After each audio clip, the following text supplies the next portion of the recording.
What up, y'all? I know I should probably just like set reminders and tell people when I'm doing stuff, but I just be getting these wild hairs. You know what I'm saying? So it's best for me to just do it when I just feel it in the moment. And having said that, uh, I was just feeling some type of way because there's a lot of people who act as if and talk as if and preach and teach or whatever you want to say. It's all the people out here, man, and their everyday lives, and then their I don't know, like their virtual life. What do you want to call it? And it's as if they speak messages about pseudo positivity, right, and pseudo progress and pseudo success, right? And this is the as it says, this is no bait and switch. It's knowing better to do better because people don't know better. You understand? I wish they did. I wish that they understood that if you actually have the knowledge too and you apply it, then you're doing it. If you have the knowledge too and you're not applying it, then you're not doing anything. And my point will be this. Brothers and sisters, how many times have you heard these people say to us, we need to aggregate our resources or our funds, right? We need to put our money together. The problem is once again, is who can be trusted, right? To hold all that and to be held accountable if something goes wrong, you know? And then furthermore is how do we divvy out the perceived success that we might gain? Do you give more to those who gave more and less to those who gave less? You see what I'm saying? Is that true equity if this person did more work than the person who gave more material? But what if the person who gave more material just didn't have the knowledge of the person who's doing? You see what I'm saying? So people don't even want to meet in the middle. And they have all these discussions. And when I hear them talking, I do believe I might be the only person who objectively pushes back on even people that I have love for and agree with, only because they need to know that everything you say I don't agree with. I'm okay with people. I tell people all the time, it's okay not to agree with me. It's best you don't. It's best you challenge me.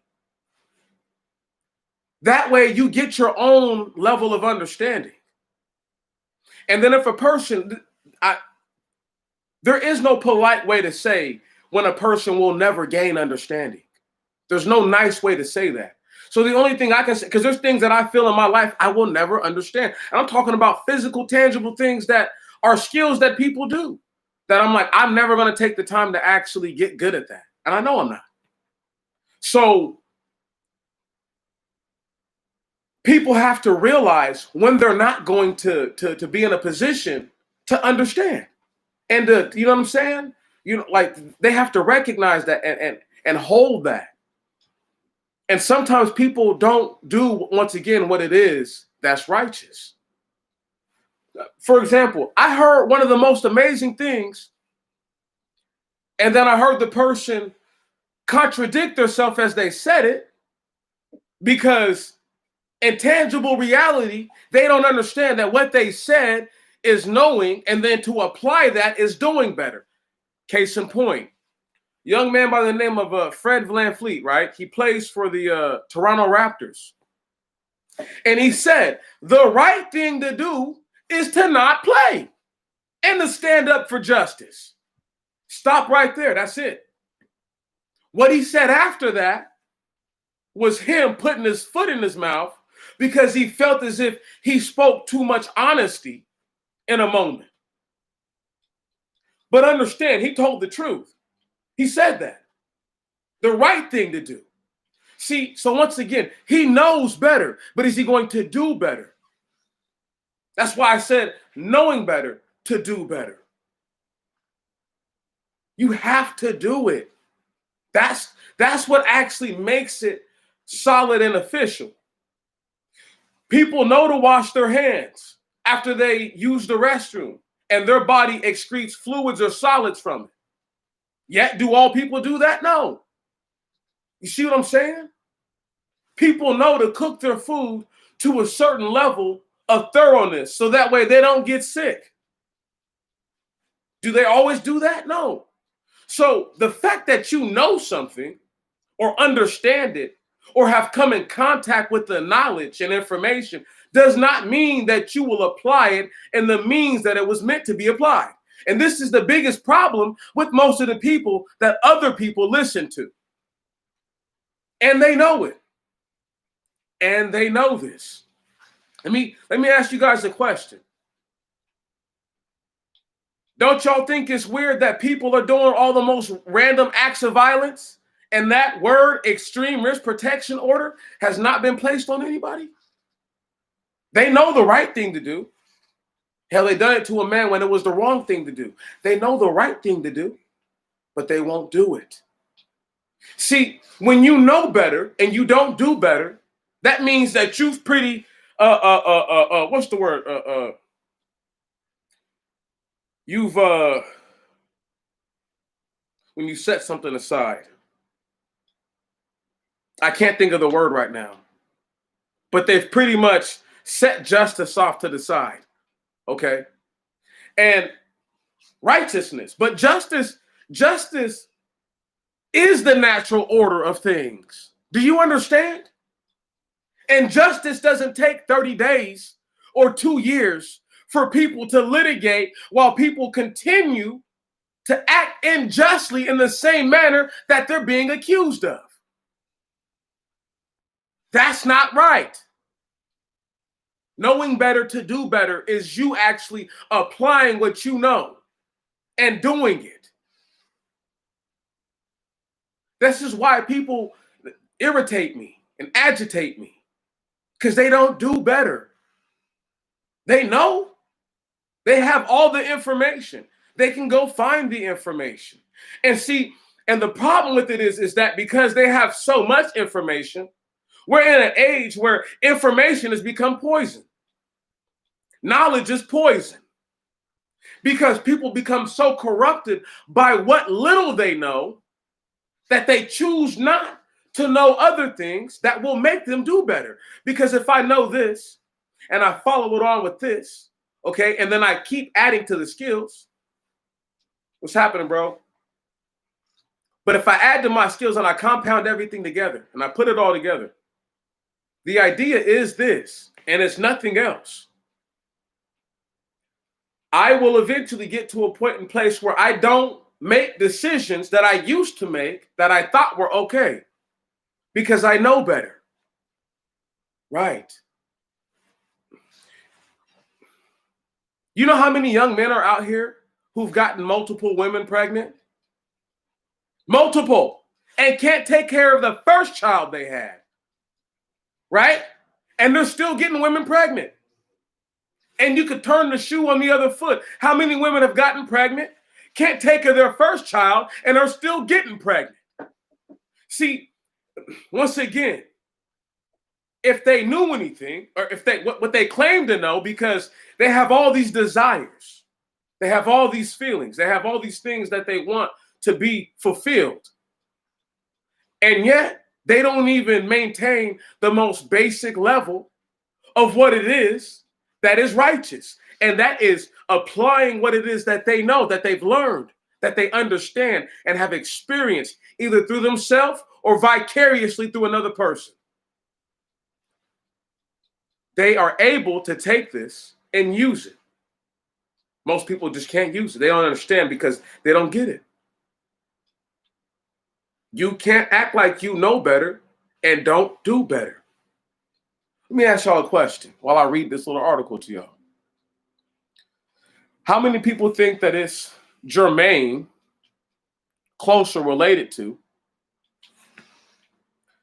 doing better if your people are still 0.5%, but they claim all this progress has taken forth and taken place?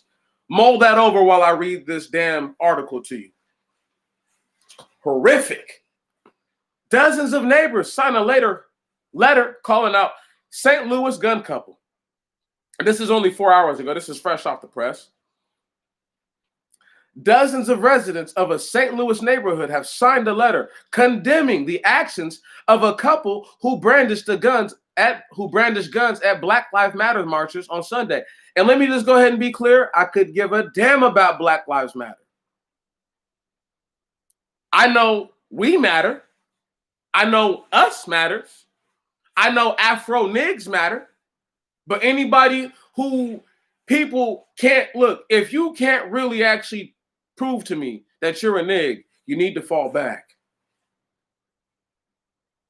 Mark and Patricia McCloskey, a pair of personal injury attorneys, made headline this week after they were filmed waving weapons at Black Lives Matter activists who walked in their gated neighborhood en route to protest at the mayor's home nearby. Now, I know the mayor doesn't feel like that. I know the mayor's like, the mayor's like, shit, I'm about to give y'all a key to the city. It's just poorly timed because why would you, if that had been anybody else running up in there and they shot him up, and these were people who meant to do wrong to the mayor, then they would be a hero or with that. And see, this is the whole thing I'm talking about, is knowing better to do better. They know the right thing to do is to protect their home. I don't know if they're trying to defend the mayor, but inadvertently you have. Because I know a whole bunch of people tucked tail and ran after that happened. The nearly 3 dozen signees live on Westmore Lane Place. The street and the adjoining Portland Place, where the McCloskeys live, make up a historic gated district in St. Louis Central West End. Stop right there. These are rich-ass white people or people who have money. They're both personal injury lawyers. They know what can happen if somebody puts their hands on you. You think they're just going to let somebody walk up and put hands on them? Or, right? You don't know what's going to happen. For them, it's the apocalypse. And this is the thing that I'm trying to say to people is like, I don't know how a bunch of people who are like literally, if y'all had guns, you would be an army, could consider yourselves not a threat to just 2 people. The fact that folks think like that makes them mentally unstable. And it tells me that no matter what they know, they're not doing better. I wonder how many of the people out there marching are filing unemployment weekly claims while they bust the government's ass. I don't get it. Why don't you just watch it all burn up? Anyway, this is in quotes. From many walks of life, people choose to make this neighborhood home for many reasons, including the sincerity, empathy, and neighborliness exhibited by the vast majority of those who live here. The open letter reads, some of us choose to speak up following the horrific event that transpired on Sunday evening near our homes. As the undersigned, we condemn the behavior of anyone who uses threats of violence, especially the brandishing of firearms to disrupt peaceful protests, whether it be in this neighborhood or anywhere else in the United States. Tim Noonan, a Westmoreland Place resident and signee of the letter, told the Daily Beast he was shocked by Sunday's confrontation. This is also in quotes. I think we as a group were absolutely horrified. I wasn't. In quotes again. He said, in quotes again, it didn't speak to the types of values and the approach to building a civil society that we believe in, even from a common sense view.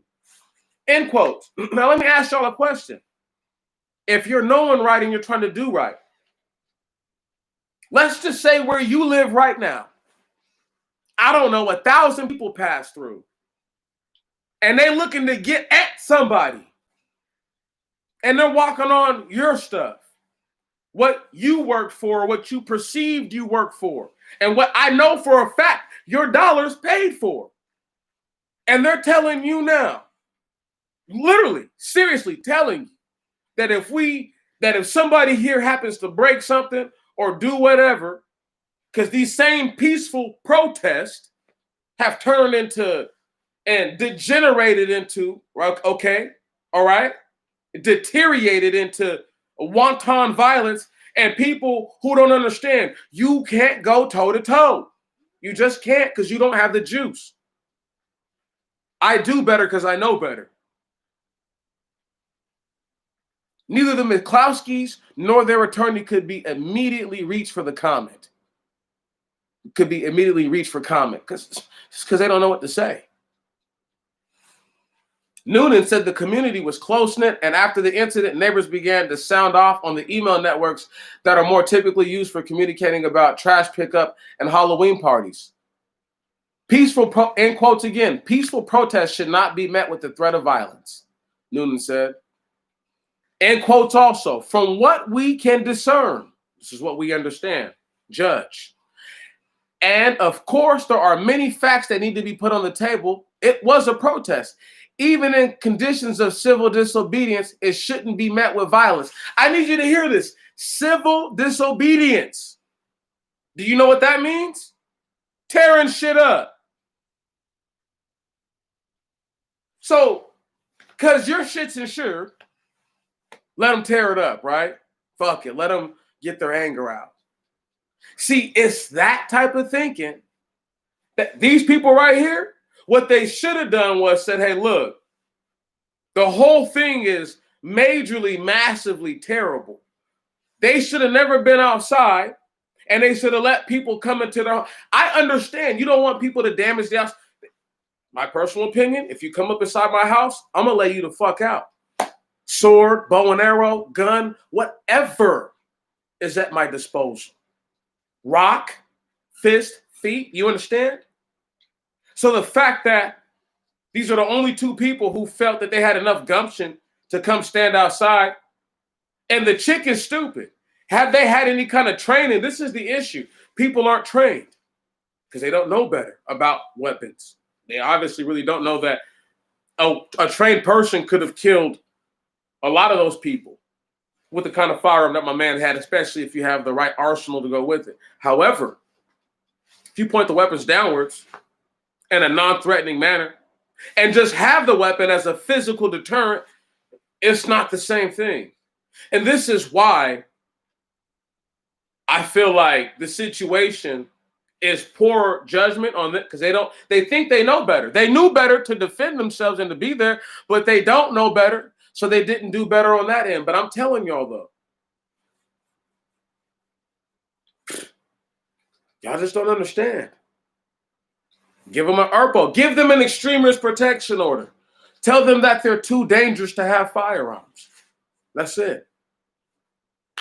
That's it. I just don't understand how you could tell people, right?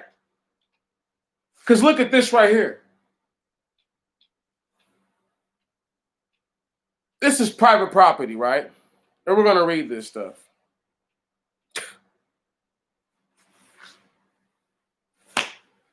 And check this shit out. Listen to what the McCloskeys said. They contend they came outside with guns because they feared the marchers would kill them and their dog and set their mansion on fire.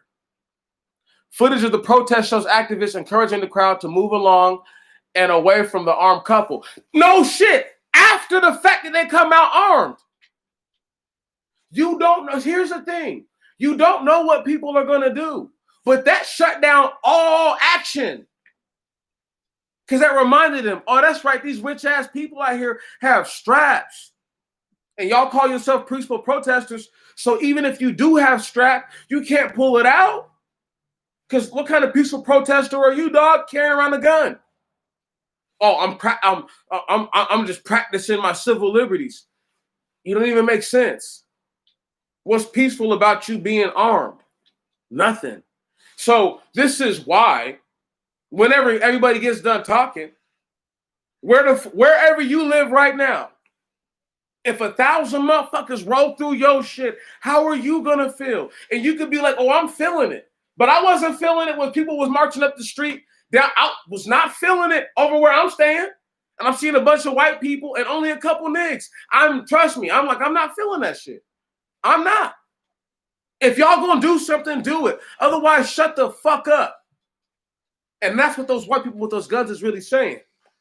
Because if y'all was really about that shit, we'd have to use these straps right now, and there wouldn't be no conversation. Fucking weenies, bruh. Anyway, they said they thought they was gonna kill them and the dog, set the house on fire and everything. Now here we go. Although marchers contest the fact they stating that they're walking on public sidewalks, the Portland Place couple was correct that the local law designates the street as private. It's private property. You know how many white people have gunned somebody down for being on their property? But listen to the contradiction in this person, Noonan. Nevertheless, Noonan said trespassing is not necessarily grounds to draw a gun. There's thousands of people moving through your shit. And anytime they could just decide to go crazy, bruh. See, they don't live in the real world. But in the real world, people from thousands of miles away can sit in a room, controlling a remote, and drop a bomb on a village and kill everybody there, okay? In a matter of moments. And go home and lay down next to their children and act like they ain't did shit. Y'all better really get your minds right. We can't condone trespassing, that's in quotes, he said, noting that the neighborhood bylaws have specific language about unauthorized entries. This is also in quotes. But if that happens in the form of civil disobedience, it can never be met by the threat of violence. Now check this right here out. It's really convenient for you to say that shit right now. That's convenient for you to say, oh, right now, everything is all good because people are feeling some type of way. So I need y'all to understand, you can never be with the majority because normally they're wrong.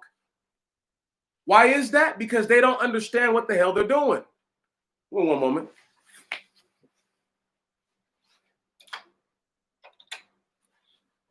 A little dark in here on my face. But the majority doesn't know what the hell they're doing. You can't co-sign with people who are the mad, angry mob. I don't give a damn what they look like. Because check this right here out. For people who look like me, I'm talking about when you look very similar to me, right? How can you say that that your ancestors didn't do anything to be here and that they were just sold off by their own people? And this is how that's not our situation. That's not a legitimate way to be about it. And so when you have folks who are running around with cats who are genetically different than them, claiming that they're all the same, right? See? But these same people don't even understand that they produced an article not too long ago. I'm not even gonna look it up. I'll find it, and and my closest confidants and conciliaries will get it.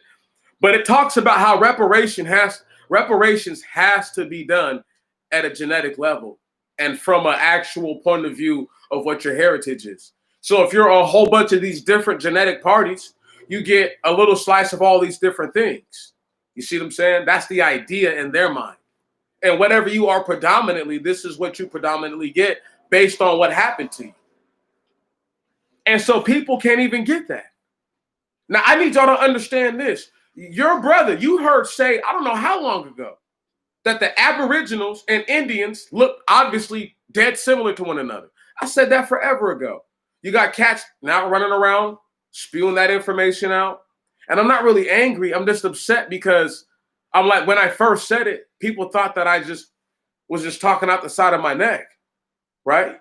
But they go do their own research, thinking that I don't know what I'm talking about. And then they come to find like, wow, he's actually not off. He's actually pretty spot on.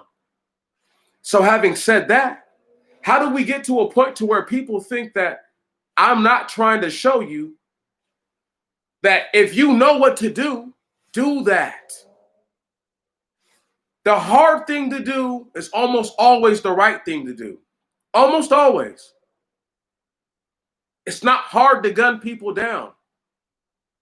Now, what's crazy is that nobody's talking about the level of restraint that both these white people practice, because they could have just went out there and went crazy.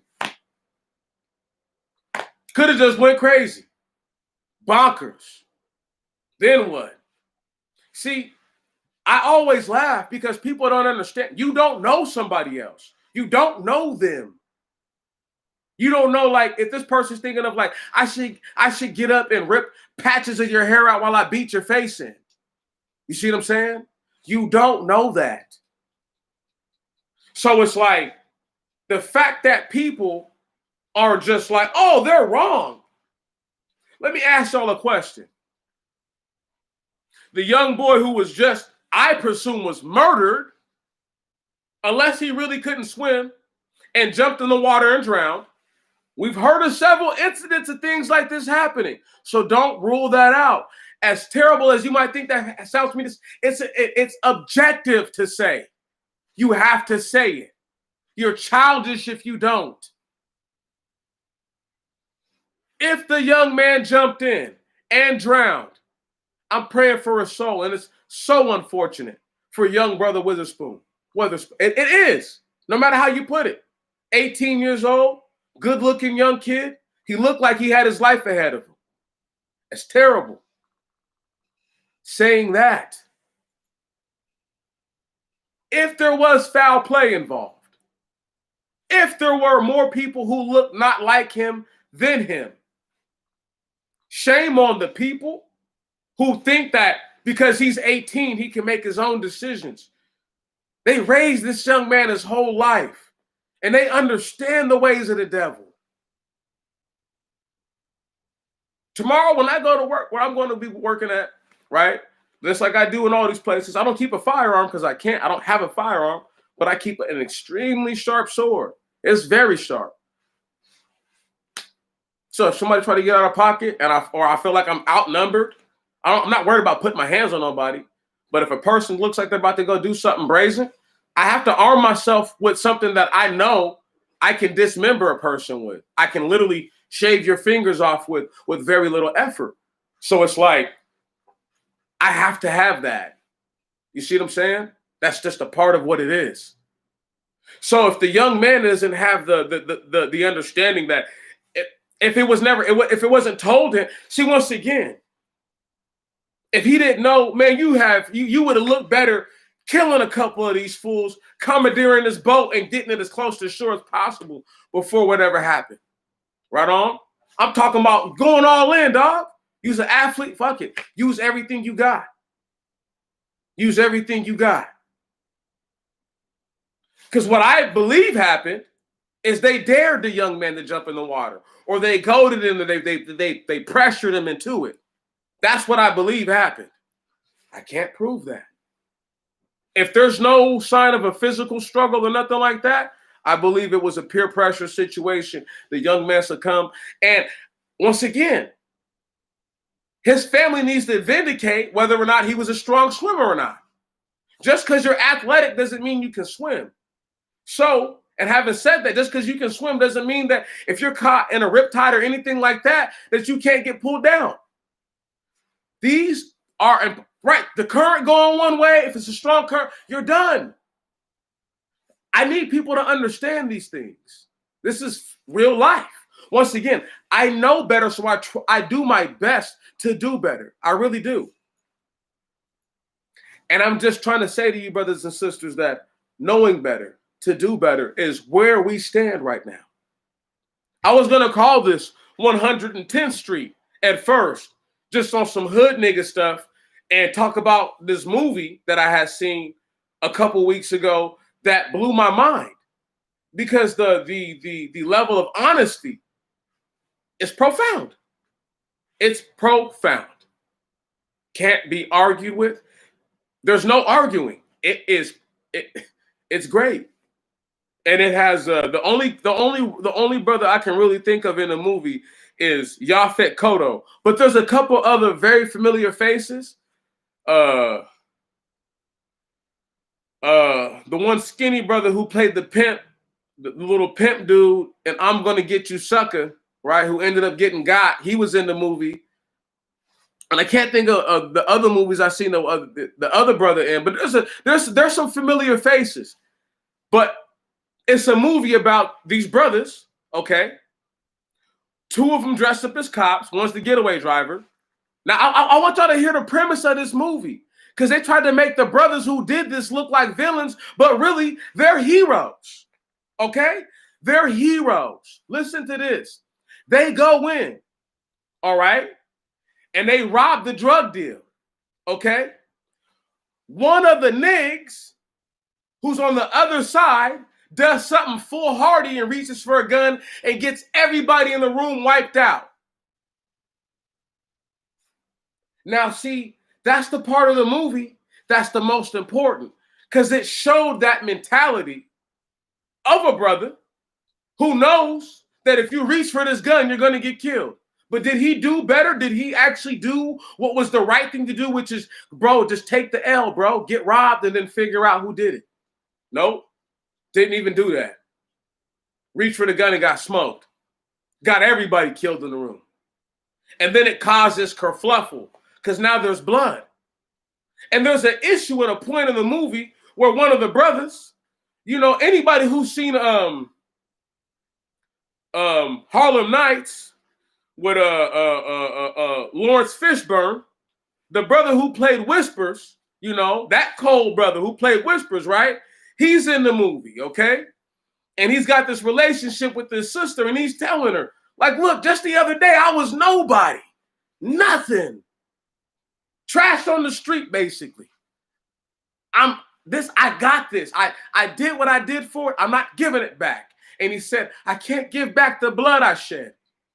Those 5 men, he said, I can't give them back. See what I'm saying? And his lady was just saying, let's run away, let's go. You know what I'm saying? Yeah, Hoodlum. There you go, thank you. Harlem Nights, I'm a nigga. Right, I'm thinking of Eddie Murphy. My bad. My niggas. Anyway, check me out. You see what I'm saying? Right, I'm in full nig mode right now.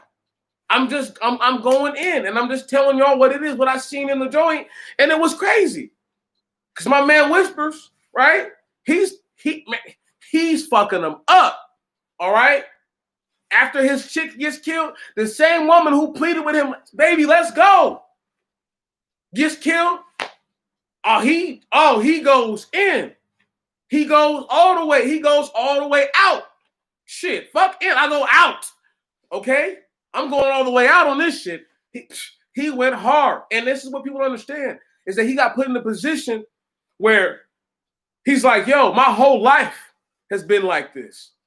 But they want you to believe that crack dealing, heroin dealing, cocaine dealing, right? Right? Hell, weed dealing, if you want to go there, and liquor dealing, if you're gonna go there, tobacco dealing, if you're gonna go there, right? If you're gonna go with the jugular, go with the jug at all that shit. Go with the caffeine too, for people who drink coffee every day and think ain't nothing wrong with them. Think they ain't addicted. That's caffeine, dog. That's a stimulant, a known stimulant. Read an article this week where a dude killed himself over caffeine. I didn't know that 80 milligrams of caffeine could kill you, and he had 280 in his system. I don't really drink coffee, so it doesn't matter. But I do enjoy a cup here and there of fine quality things. However, having said that, this movie was an epic piece. Because bro could have left. He didn't leave. He knew better. Didn't do better. Got his girl killed, and in the end, he gets killed. And this whole movie, there's this racist ass peckerhead Guido motherfucker trying to beat down on brothers the whole movie. And he signs his own death warrant in the movie at one point. I won't tell you exactly what happens, but he called himself getting physical with a brother. And this same brother comes back and puts one on the side of his head in the end. That's how the movie ends, with a piece of shit peckerhead getting his shit pushed in. Love it. Anyway, it's things like that. Do they know better to feel good about that? See, if Black Lives Matter was really about something, they wouldn't be trying to destroy basic, regular families. The same way that they got here, they're trying to destroy. These niggas should be seen as the devil. They're the devil. I told y'all years ago, I used to think Black Lives Matter was okay. This is like 2014, y'all, when it first really popped off, when Mike Brown first got killed. When Mike Brown got killed, listen, my man's got killed, right? These motherfuckers hung a dummy, okay, on a noose. And the dummy had a red hoodie on like it was a Trayvon Martin hoodie. You understand? Listen, I've been through this shit. In my regular everyday life, I've been through this shit already. These niggas haven't been through it, so they don't know. And I've been trying to tell people because I've seen it, I've done it, and I can just feel it coming. It's okay. It's all right. They don't have to believe me that if you are trying to know better, to do better, that means that you apply what it is that you already have contact with, what you have possession of, a grasp of, a hold on, and you use that to better your situation. By all means. But if it means that I have to lower another person to raise myself up, this isn't right. That should be the first thought. And people don't think like that. They're wicked. They have no mind to think. They're afraid. I tell you this right now. Talkivism is the most dangerous disease in the Black community. And it might actually be the worst thing to happen to Black people since slavery. Let me break down talkivism for you real quick. A true talkivist is somebody that does the most of the crowd hyping and will do none of the action. They will tell you and excuse themselves from all the forms of action by saying that without my mind, these things wouldn't take place. But that's a lie. Because the Most High God and his divine love will guide us. He will show us the right way. And it will be in a physical, tangible thing. But for one man or for one woman to tell us, to encourage us, to entice us to our own deaths, and you don't even know what they look like. See, a talkivist doesn't understand that Martin Luther King, I love MLK. MLK is the coldest talkivist ever. Want to know why? Because his integration plan was talkivism. Okay, it was all talkivist. All right? I'm not trying to actually do this. I have a Black wife with Black kids. Okay? They're raised around Black people. I'm not really trying to integrate. But for all these other suckers that will, if they will get in there and take over like they're supposed to, then our situation will change. See, he envisioned some kind of massive hostile takeover from the inside. It never came to fruition, King, just in case your spirit is listening. It never came to fruition, dog. So for people to have initiatives, plans, strategies, and tactics, otherwise what they think is wise guidance of integration 2.0, come on, listen to me now, further integrating into the system, if they believe that that's going to work and get us up out of this, clearly they don't know better to do better. See, I'll dog walk any one of these talkivists because they're all talkers to me, and they know it. And they know it. They talk. A real talkivist does this. This is their first one. They need you to give them money so that way they can maintain their normal lifestyle while you continue to work. That's the talkivist for you.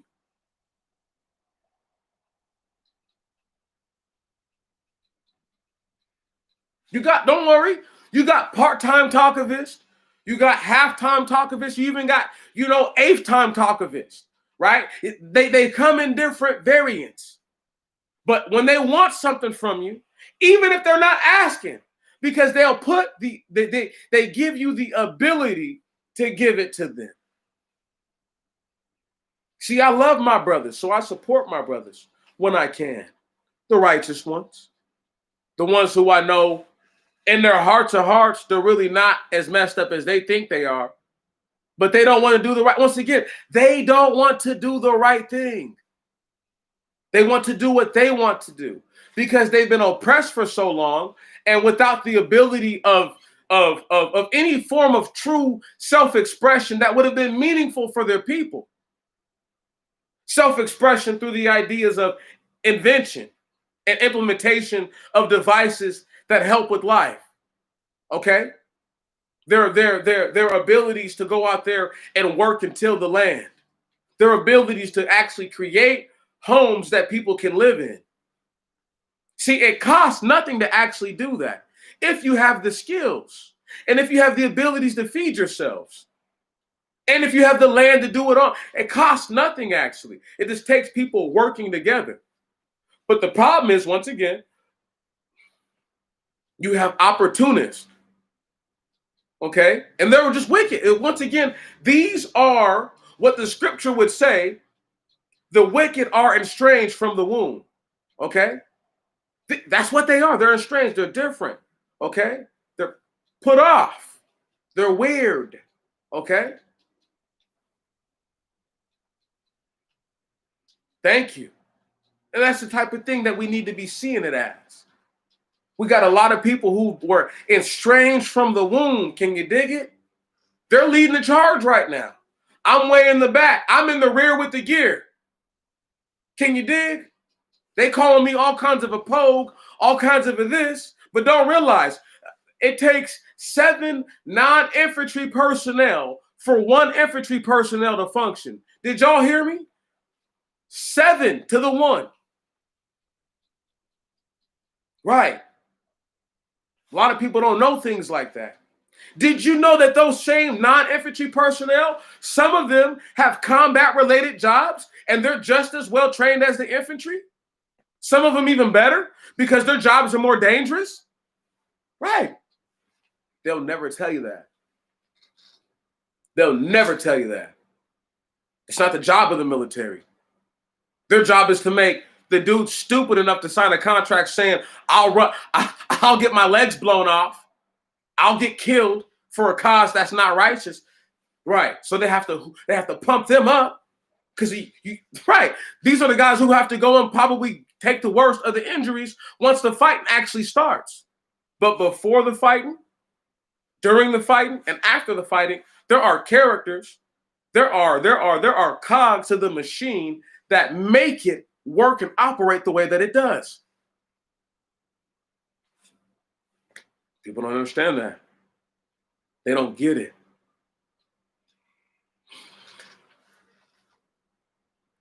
I stress small unit cohesion so much because of things like this. Because if I know better to do better, when the day comes, if I treat the people out there right, you see, I never know. You'll never know when you need a homeless person. Oh, what? What's the difference between these homeless people and people who either haven't paid their rent or listen, haven't been able to pay their rent? Right. Litigation. That's it. Because if they litigate against you, your ass is homeless, just like them. Even if you have possession of financial dividend. See, this is why I was like, I don't know. Do people know better to do better? I don't understand. You know, I appreciate y'all because y'all are once again, the best of the best. You don't believe me, but I believe it. I think some of y'all believe me. There's a couple brothers out there that really believe it. There's a brother who fancies me the best of all these niggas. And I'm like, if that's the case, we're in trouble. If that's the case, we're in trouble. We're in deep trouble. And I love me some me. Don't get it wrong. I love me some me. That's again, knowing better to do better. I know better. Right. So I'm not dependent on me to get us about this. Right. I'm depending on good decision making, proper and righteous decision making from all the choices that we have, and to put our hands up and pull out the righteous thing. Because once again, it's hard to do what's right. It really is. It's because sometimes it's not about you don't want to do the right thing or that you won't do the right thing. It's that you're incapable because the resources needed and the circumstances needed in order for you to vindicate a certain action or activity, it can't even be done. So if a man, let's say, has a hole in his roof, right? He's like, I would patch it up myself if I could just afford all this. He's like, but there wouldn't even be a hole there if I had money in the first place. You see what I'm saying? It's things like that, and I don't have any holes in my roof. My roof is just fine, but it's just giving y'all a situation and just trying to make it to where it sticks, because sometimes folks think that people don't do right by their children because they choose not to, and it's like, hey. This person doesn't rob, they don't steal, they don't sell dope, okay? They go out, they put in a job applications every day. They don't kill either, all right? They go out there, they do their due diligence. They allow the woman to henpeck them. Hell, he might even have the idea that she's not even all the way faithful. Still, he keeps her. He raises his children with her. Right on? This brother, see, once again, because he gets no love, he knows the right thing to do. And he's doing that the best that he can. But he's not in a position to do all that can be done or that should be done in some people's minds. But they don't realize they're still alive. They're still here to complain, bitch and moan. See? But don't nobody talk about that. I feel like I am the only person who has an iota of righteousness truly in them sometimes. Talking about from who y'all actually go and listen to, because I know I'm not the only person. I can't be the only person y'all have heard on this YouTube thing. That's a lie. That's a lie. They have no righteousness really in them. Your brother has video. So what? I use unclean words. Your brother I have information that I've read out of what they call the scripture and done my best to disseminate it to brothers and sisters. So that way it's not a mystery to them. I don't need a hallelujah for that. I just know that the Most High God sees that my effort, and then people don't even understand, because I know that most young ladies don't want to hear what I have to say. I purposely, intentionally give my people the energy that I could go and give the world if I wanted to be a wanton fool. This is a difference. See, I'm not afraid to say the right thing and to do the right thing. People are afraid in their lives. There's a library of information if people actually care to go look at it. They don't have to look at my regular videos. They could just go to my live streams. People don't think I'm right. People don't think I'm right. That's the blessing I have. It's like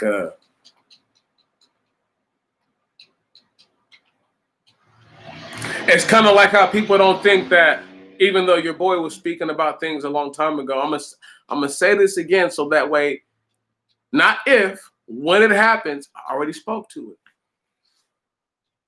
These fools are about to try to go toe to toe. They're gonna lose. When they lose, it's gonna be terrible. What up, young Martin?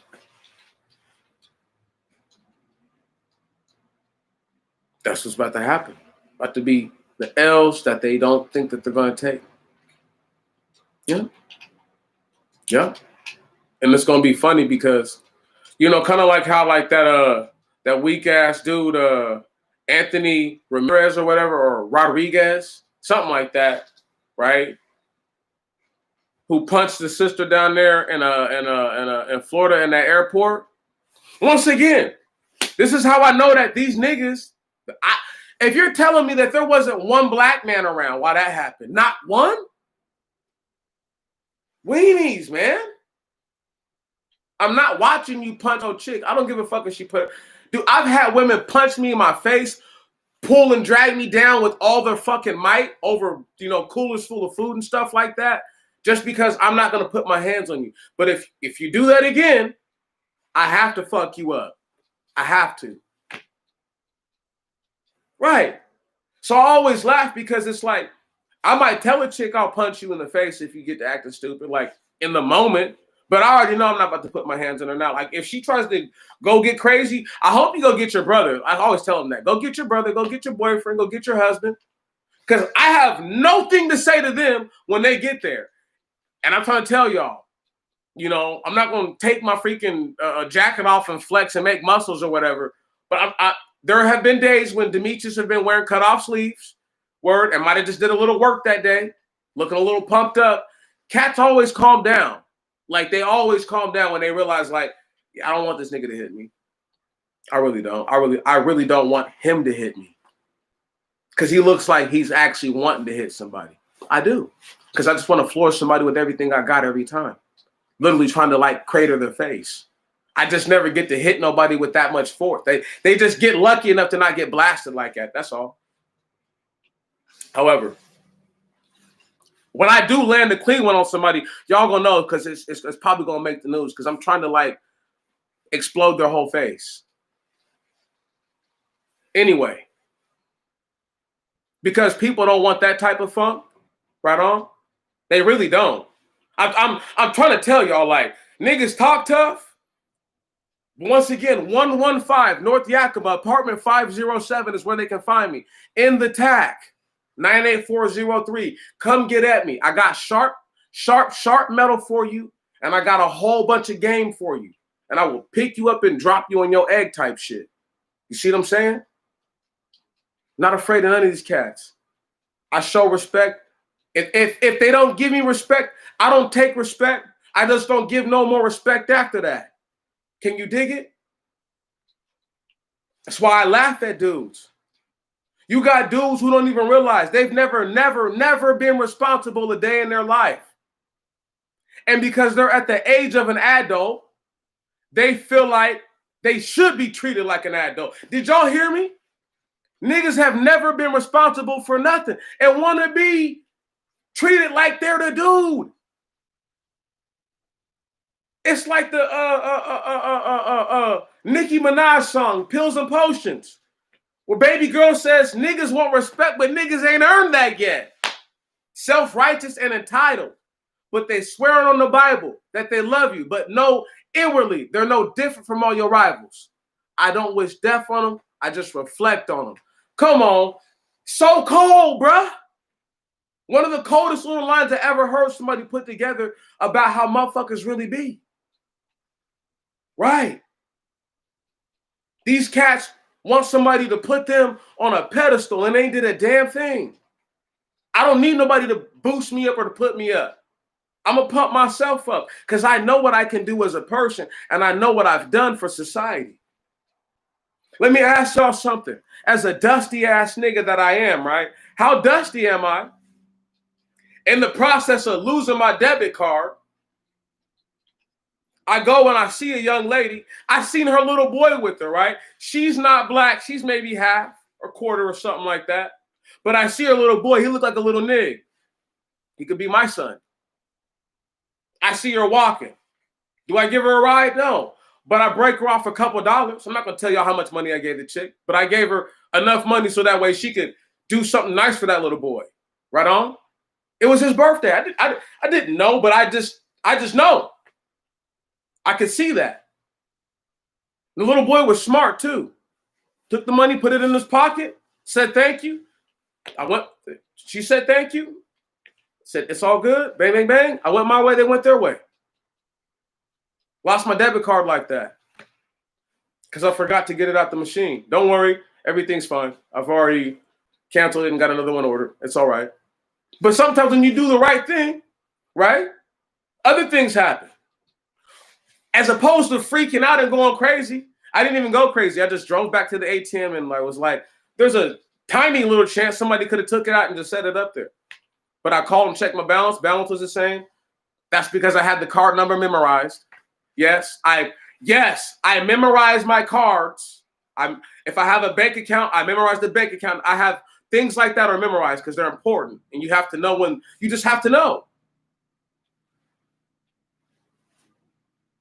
And that's right, brother. They've never paid the cost to truly be the boss. They've never done nothing.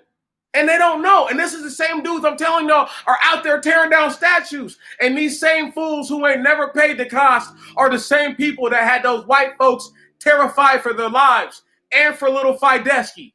Okay? They said, fuck, you can kill us, but you can't kill the dog. Okay? They said, you can burn down this whole mansion with us in it, but you can't kill the dog. I don't give a damn. I'm telling you. I'm not trying to be silly, but I'm just how they probably really felt. But the same people who marched there are the same people who ain't never paid the cost. No, Andre, like you really say, there's very few adults in the world. That's what you really say. Tell the truth and shame the devil if he can be shamed. Because that's what you always say. There's very few adults. That's the truth. That's what he really says, ladies and gentlemen, when we talk. Okay? When we speak to one another. That's the type of stuff that he says. There's very few adults, and he knows that. You all know that. Some people were raised by grown-up children. Nobody has to raise their hand to admit to that. But they already know that about the parent. And they already, if both parents, or they know if they were raised by two adults and were blessed to be raised by two adults. But just because they're adults doesn't mean that they're perfect. It just means that they know better and they're probably trying their best to do better. That's right. That's right. See, I asked y'all again, how can black people be 1/2 of 1% and claim that they know better now than then? Think about that for a moment before you answer, because that's a deep question. This is why they don't know anything. This is why they can't hold a candle to what I say. You know, one of my favorite people to listen to, she knows she's one of my favorite people to listen to. I won't call her out her name today. Right on? I don't know what happened to the young lady. I assume there was a brother that she probably really liked a long time ago, and he just did her super wrong. And she just lost it and went turncoat and ain't never reversed the coat back the right way since. You know what I'm saying? She was going to do a little book session. But you know who introduced that? You know who introduced the information to the whole YouTube platform before anybody? This dude right here told everybody about it.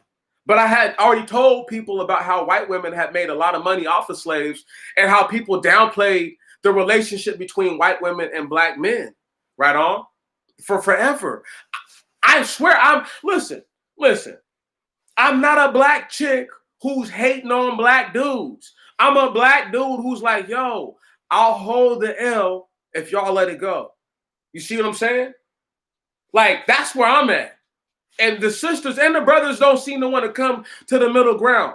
Okay, if you really hold the L, we'll let it go. I swear to God. We'll hold the L too, but you got to let it be. And that's where people have to get, and they're never going to get there because they don't know better to do better. Because they don't understand forgiveness. They don't understand remorse, repentance, or atonement. They just don't get it. So therefore, in so many other ways, they don't understand sacrifice. Woo! Come on. It's deep, y'all. I hate to break them down like this. See, I don't have to give you a shred or a scintilla of information. I can just speak to you because I know what's right and I know what's wrong. I've endured enough of the information to realize that there are things that I've done in this life that are just terribly wrong. And there's things I still do that I think I could just be better at. And I know I could be better at. Not think, I just know. Will I ever get there? We'll see. One day, I'm going to see for sure. But that's what I'm saying is there's too many people who don't understand. When I see brothers out there and I have money in my pocket, I see how much money I have. I think about what I have to do for that whole day. If the money I have in my pocket, I don't care how much money it is. If it's not really going to hurt me, I'm going to give it to that brother. Or I'm going to give him enough because I don't know. I might see another brother who I want to bless or a sister. See, and I'm not going to say I don't go out of my way to not give to people of other races. I do. But I just don't do that nearly as often as I do it for black people. Love black people. Even when I know they're genetically different from me, I still treat them righteous. See, that's the difference between just thinking that I only have to take care of my my actual people who I think are clan. And knowing that I know that white people think you're just a nig. I know that.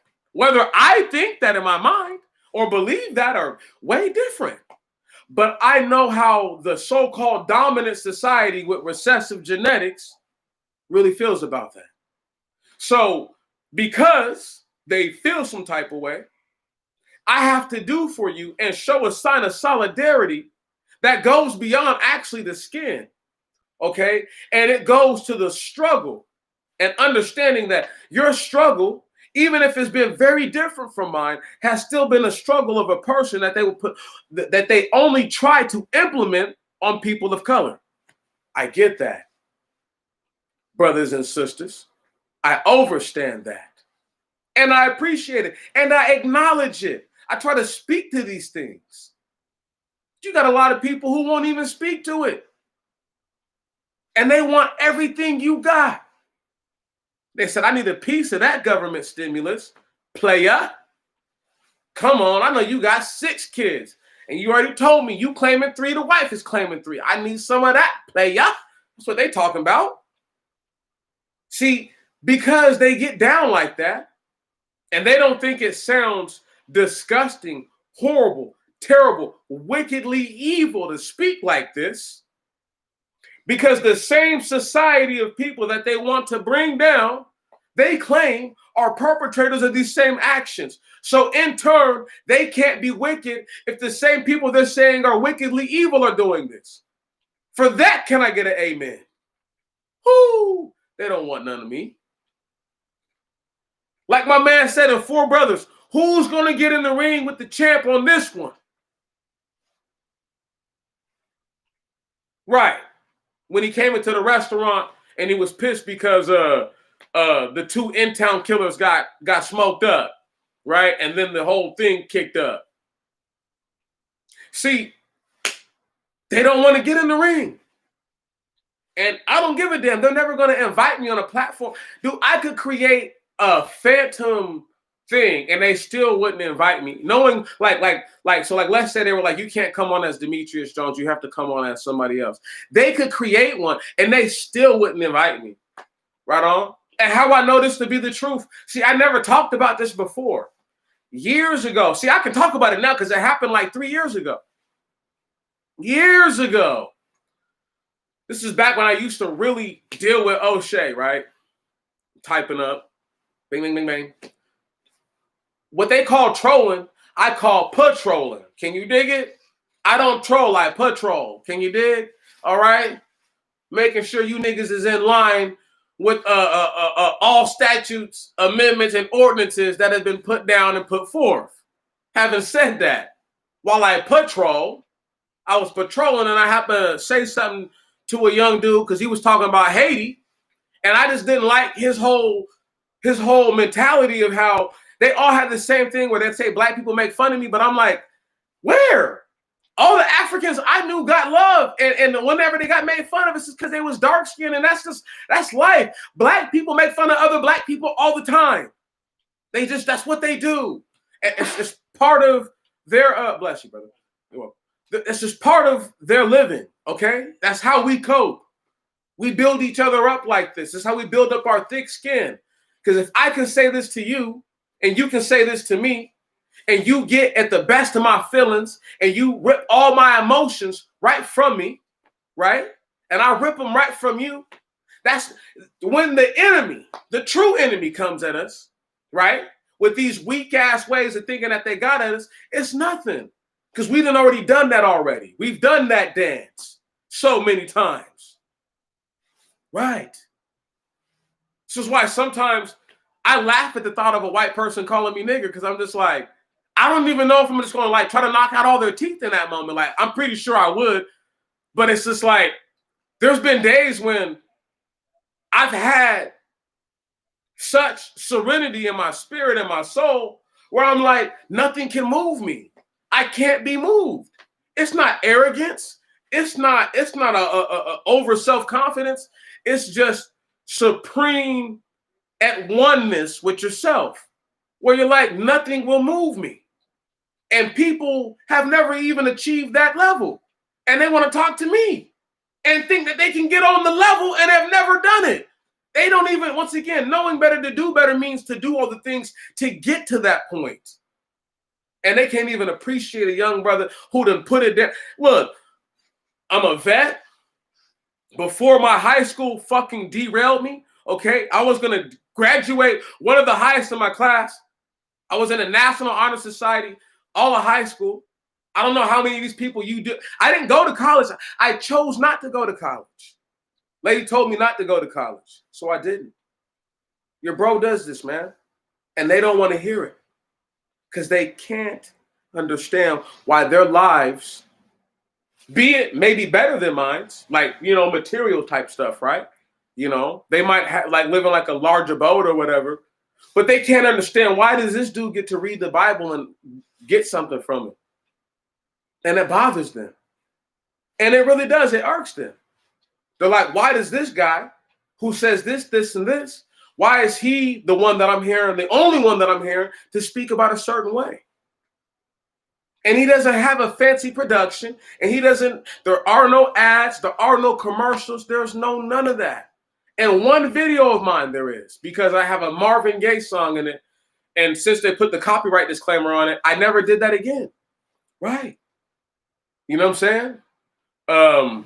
I think there's another video where they try to do some stuff like that too. Like, it is what it is, though. I just take it for what it is. It's the mental health joint where I put the little scene from the movie where Chucky Bronson smokes the white boy, where he's like, "I'm sick. They're just gonna put me in jail. I'll get out. I'll get out. I'll see you again." And he was like, "No, you won't," and blasted him right in his head. Okay, you feel me? All right. They don't understand. I'm gonna show y'all the truth, but that's that type of stuff. I only have a few things monetized, and that's not even monetized by choice. It's just because YouTube does that.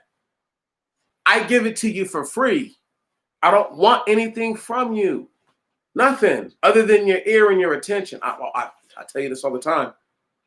If you're gonna spread it, tell good brothers and sisters about me. Don't tell no trash bags about me. I'm righteous. I'll say it. I'm righteous. I don't want nobody who has to be convinced. You know, brother D Mac hit me up earlier. My brother, my hitter. I hope he's still reading the book or whatever he was reading. He might have been reading Jasher too. Right on? I hope he's come to see that his brother was not telling him no crazy nonsense. See what I'm saying? I brought the science to scripture and only applied what known sciences we have to the places where they apply to. I didn't do anything else. And I don't know if people even understand that. That was a difficult task, you know, and it still is, and it's always going to be. But I'm trying to do the best that I can to do the right thing. And you have brothers and sisters who, once again, they get the ear of a lot more than I'm ever going to get. They have the attention of these people, and they won't even tell them, like, hey, brothers and sisters, check this out. Did y'all know? Once again, you have to do your research to do this. Did y'all know that when they were bringing blacks to America, they considered all of them for a long time strange Negroes?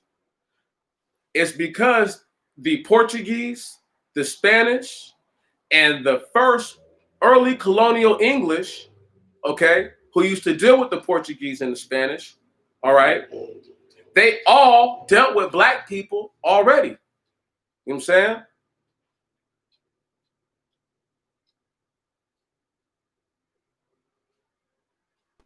It's not about making it trying to sound simple, bro, but it's just trying to be honest. And when you have, once again, these parties, you got the Portuguese, the English, and the Spanish, who all worked in tandem. Listen to this. With black people coming from that land to come here. Right. Called who? The Moors. Right. So I just always be lost. I'd be lost. I'd be so confused. I'm like, what part of the history are they not getting? They work together with black people to bring us here. Black people who look way more like us than not.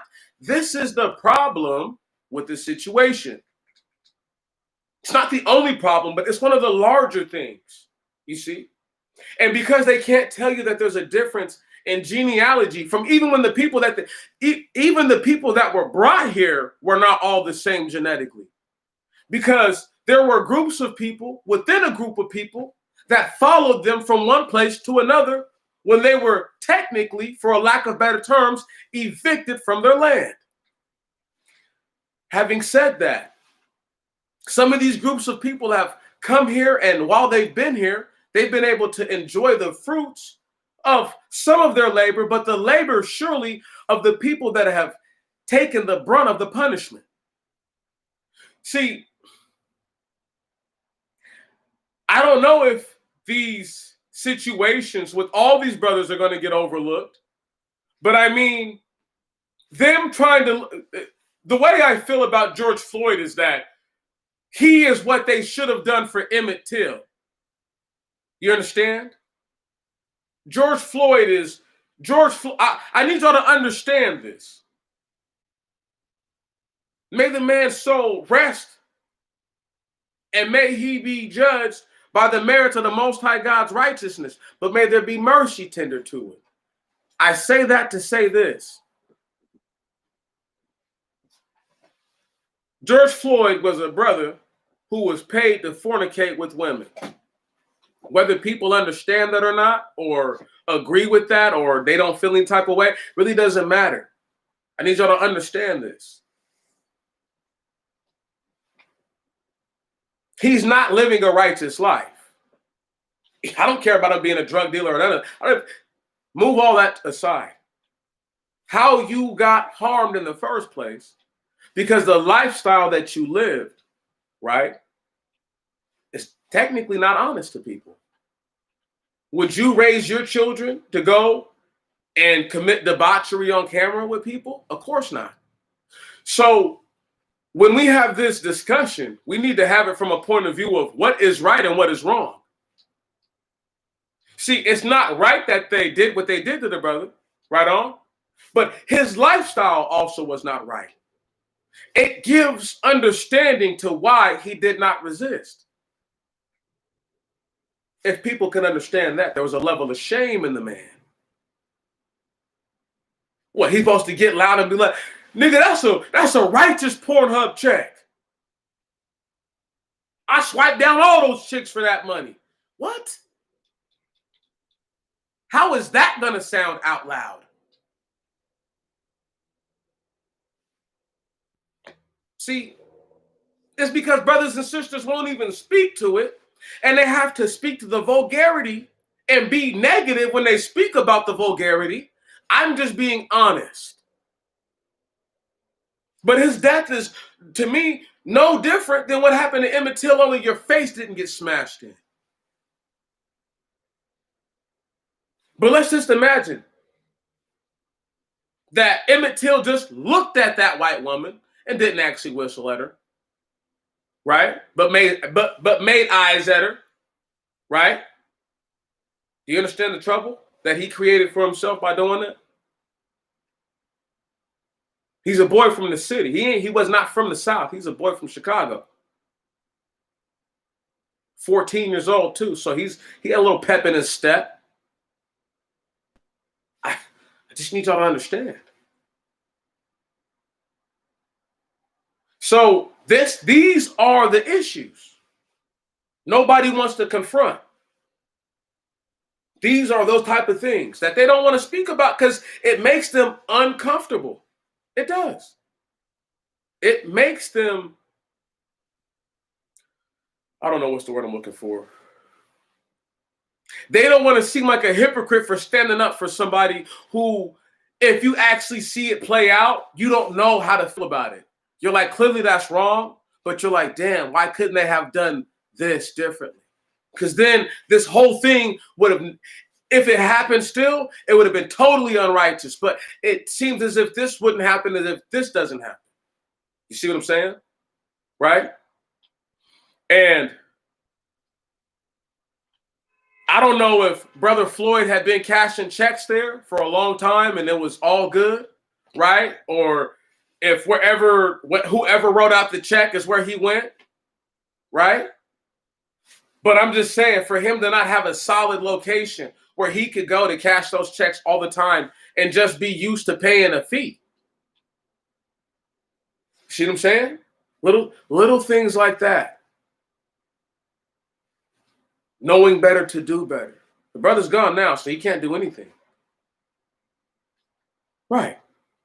And this is why when they talk about things like with the young brother Elijah, what's his name? Not the Weatherspoon brother. The what's the other young brother? Elijah. What's his name, man? Let me look and see if I can't find it on MSN real quick. Because I don't want to tell y'all the wrong little dude. But I know it's Elijah something. There's two Elijahs right now that are being talked about. There's the one that I believe, unless they say that there's an indication of physical harm done to him, I do believe that brother may have been pressured into doing something that just didn't make any sense. You know, especially if you're intoxicated. It doesn't help to be drinking and stuff like that, and then they're trying to tell y'all, man. You know, Elijah McClain. There we go. I thought it was McClain. So they say he was vomiting. All kinds of stuff, man. Right? Telling him he can't breathe. Dude said, if you don't calm down, I'm gonna sick my dog on you. While the young dude is saying, I'm dying, can't breathe. See, let me tell y'all something. The myth of if you can say you can breathe, then you can breathe, that's not true. Right on? You're squeezing out air that you, like your last air, you know?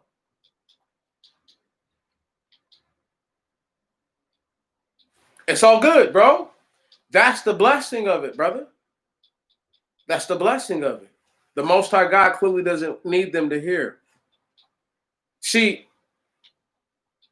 when I read the scripture, and I really do read it, sometimes I'll skip ahead to the New Testimony, and I don't try to get too boggled down in that. But there are some things that I do love about the New Testimony because it just sticks it to the people. You know, like the fact that the Messiah said he didn't want people to repent, right on, lest they be forgiven of their sins. So he's like, I want them to die. I want them to burn in hell forever. Think about that. Think about that. That's why they call Jesus God who loves everybody. That dude. See what I'm saying? And just speaking to all that, bro, and just going back to the young brother, Elijah McClain, man, they murdered him. But people need to start looking at these situations a little differently. Okay? Very little things. It's just like with Stephon Clark, right? I knew about Stephon Clark when it first, talking about hours after it happened. I had even done a recording in my other laptop. I have pictures of Stephon Clark. Okay, and the dates of the picture will tell you that I actually knew about it right when it happened. However, saying that, I didn't speak on it because I knew that it was going to blow up, and I wanted for the information to come out. And for the one cop to say that he's pointing the phone like a gun, I mean, well, first off, it's not a gun because don't nobody have no damn gun that skinny. Unless it's completely dark outside. It's just hard to imagine that.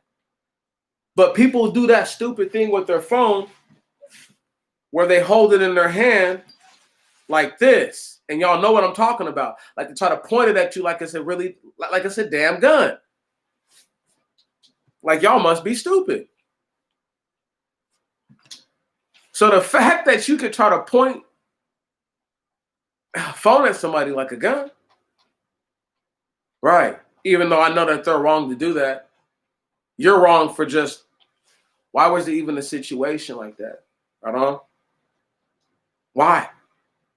Why were they saying that people, the reports weren't falsified about somebody running around doing crazy stuff? Right. So I just need y'all to understand that like when people try to lionize dudes that they don't know, right? And try to make them look better than what they probably are, right? You make yourself look like a fool. In the end, you make yourself look stupid. How can I demand justice for my man Elijah Weatherspoon if he was with 8 white people? How? What if he was with 4 or 5 white people and a couple of non-black, non-white people? How can I co-sign that shit? How can I be like, we need to do something about that? I'm like, we need to do something about black people and how they raise their children. If that's the case, right. Black people don't think like that. Doing the right thing. So you have to know better to do better. But if you claim you know and you don't do, then you truly really don't know because you don't understand the implications of what could happen if you don't do. There's cats who are just a few years younger than me who think they got the whole world figured out because they're not about to be, because they're not looking death in the face. You know what I'm talking about? Like they were. It's a hell of a thing when your life changes and you don't think that it can go back to being terrible. You don't have to do anything other than not doing everything that's the right thing to do. And everything can go back and turn your whole life upside down. Just like you said, Brother Andre, there's too many of these young dudes who have never paid that actual cost to be the boss. They've never paid it. And they won't. They don't have to. Nobody's going to make them to pay that cost either. It's a beautiful thing to see that, though, because as I get ready to head out in the next handful of minutes, I just want y'all to really think about this. There are so many brothers and sisters who, for a want of a better word, they really would have done the right thing if they were in a different situation, like a different way of putting it. They would have done the right thing, I think. But we weren't born in a situation to have done the right thing, to have been taught righteous values and ideals. And it's very difficult for people to understand that if you don't see something happen, it's hard for you to believe it. And it's hard to put yourself in that position, you know. And this is one of my real true talents and skills, is being able to get outside of myself, you know, and put myself in another position while still being me, still thinking, but just to get outside of me and say, okay, well, what else, Meech? You know, this is how you think, right?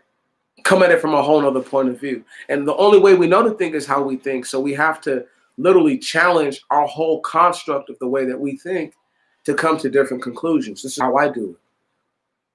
Right. And people are like, damn, how do you challenge the way you think? I'm like, it's a difficult thing to explain, but the way I said it is exactly what I meant. You have to challenge the construct of the way that you think to come to a different conclusion. Right. So wicked people and evil people aren't complicated at all. They're very simple. They want the most for doing the least. And they'll fluff it and duff it and dress it up and make it look all grandiose so that way it doesn't look like that in the end. Mm, mm. Does that not sound like a bunch of black people on YouTube who get paid for absolutely nothing and then claim out the side of their neck that the same people who they call the devil get paid for the same thing? They don't know better to do better, y'all. So forgive them while you're still alive. Just forgive them. You don't have to forget what they done, but forgive them. Okay? Because they really don't know. You know, they really don't.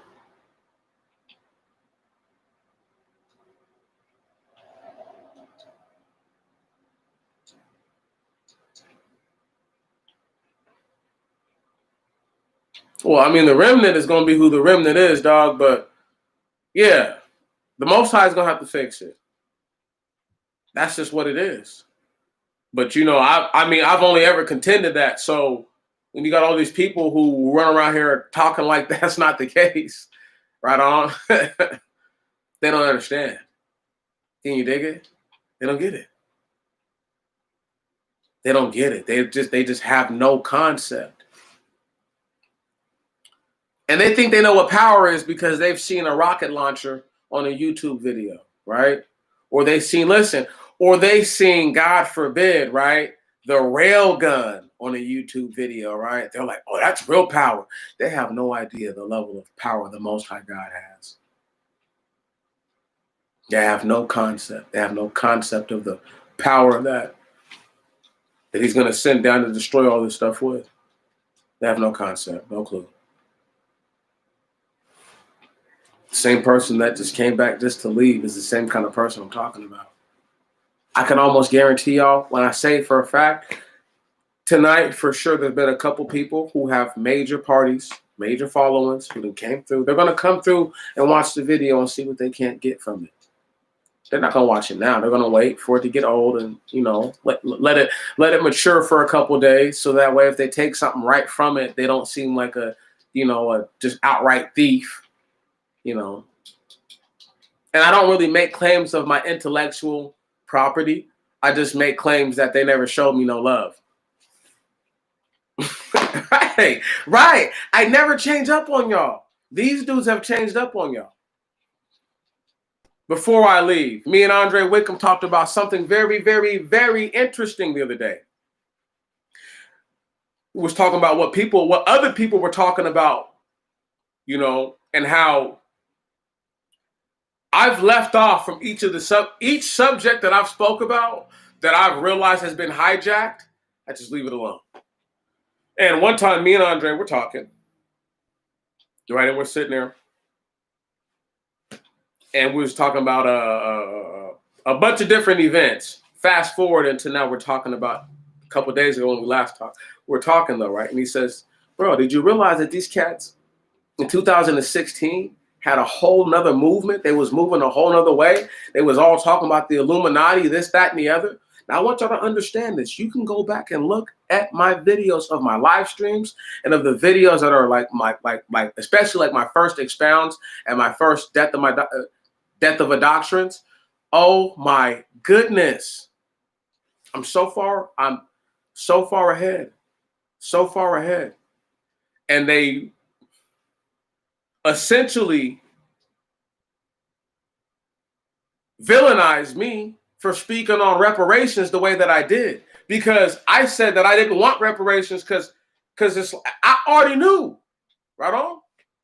Right. You don't owe me nothing. You don't owe me. I'm not owed anything. Forget it. I'm just not. Because what they owe me, they won't give. What they owe me, they won't give. I had to break that down because I had a dude call me an idiot for saying I didn't want to get paid. And I'm just like, this motherfucker, who the fuck is he? Right? But I had to calm down. And I realized he's an idiot.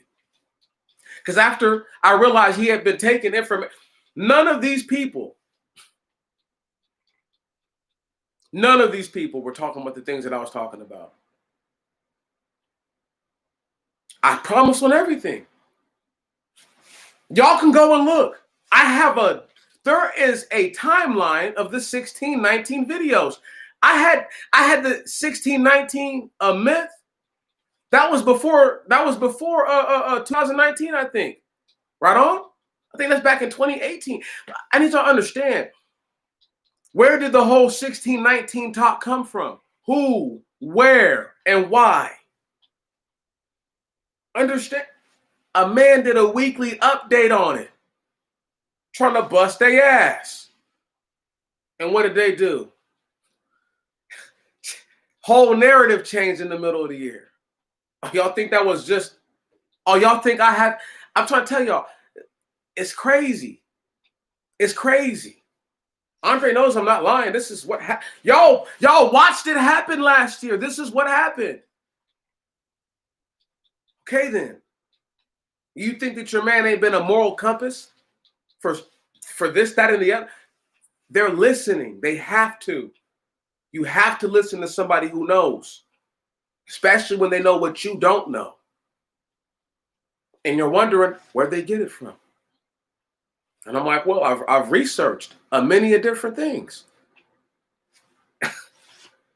Does anybody have an idea of what it feels like to have talked about Black Wall Street and the conditions and the way that I spoke about it? About how I spoke about Black Wall Street getting air bombed and air raided. That was years ago, y'all. That was back in 2016. Your man's is like, yo, they airstruck Black Wall Street. I was saying this years ago. All right? Then nobody had to show me no videos of it or none of that. I learned and understood. What I find most unfortunate is that 4 years ago, you go find some of these guys, none of their videos have a thing to do with no Black Wall Street. And I don't have to put Black Wall Street in the titles. I just talk about the plight of Black people all the time because I'm a Black man and I can do that. That's the difference. These dudes talked about the most shallow things between Black men and Black women. And everybody knows I'm not lying. Your brother right here that you're looking at, I dealt from a position of just being a true servantile man and saying, you know what? I bet they would like to know this. And people do. People want to know. They have to know. They should know. I must know. So I would hope that you feel like you must know. This is why I work so hard to learn what little I can learn. And then I spend so much of my day meditating and thinking, contemplating what to say, how to say it, when to say it, where to say it, why should I say it, and who should I say it to. I go through these things in my mind all the time.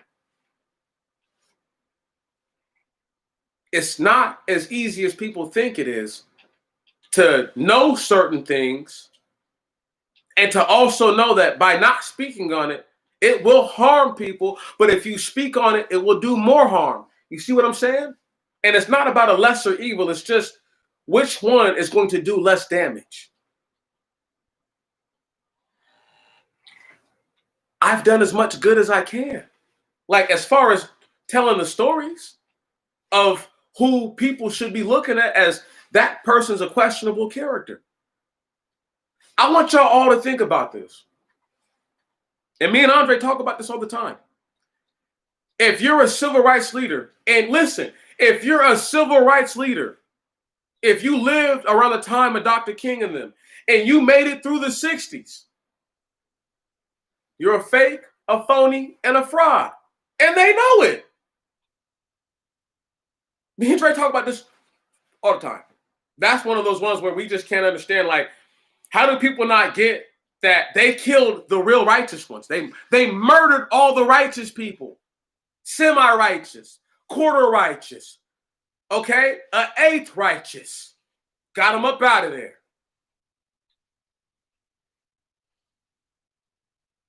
That's why when people praise a guy like Farrakhan, I'm like, you think Farrakhan stayed alive because that dude is the son of a white man. He has gotten the Nation of Islam to praise a white man every February 26th for who knows how many umpteen years. And don't nobody find no problem with that. Nobody. While talking cash crap about the white man at the other side of their necks. The same Nation of Islam dudes. And we'll say, oh, no, he was just light-skinned. Check this right here out. Being black is like being in the Hall of Fame.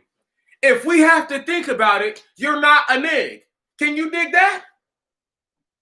It's not hard. It's not complicated. But for some odd reason, people make it complicated. I'm trying to tell y'all, I'm coming with La Fuega tonight. El Fuego. I always come with fire, but I'm just feeling some type of way.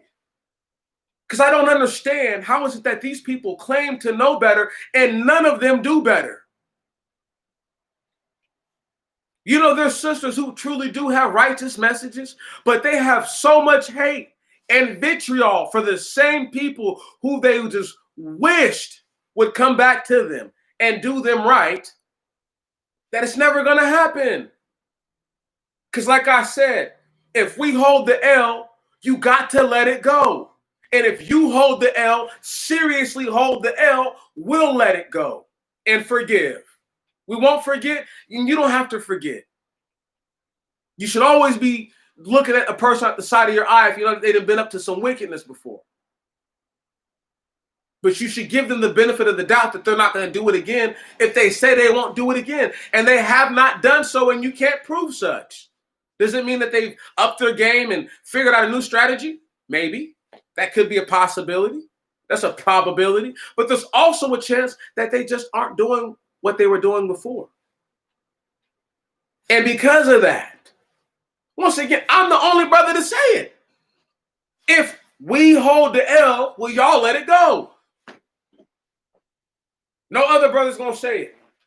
You're not going to find the brother who's going to say it because they're too afraid to say it. You're not going to find a sister who's going to say what I just said. If we hold the L, will y'all brothers let it go? They don't exist. In another universe, maybe they're just not in the one on the earth I live on. Okay, of all the people that I go and look for, I'm talking about, I search high and low for brothers and sisters with a righteous message.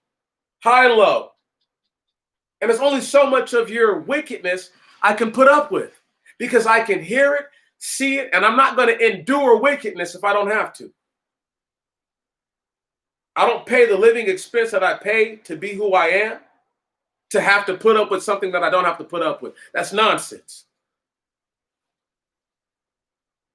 Black people, before I roll out, I'm at 1:38. Once that thing starts to get to 1:45, and if it cracks past that when we get to the two-piece, I got to go because I'm just going to keep going. I feel some type of way about this. I do. They don't know better. And if whatever they know is not for the better, you understand? It's not for the betterment.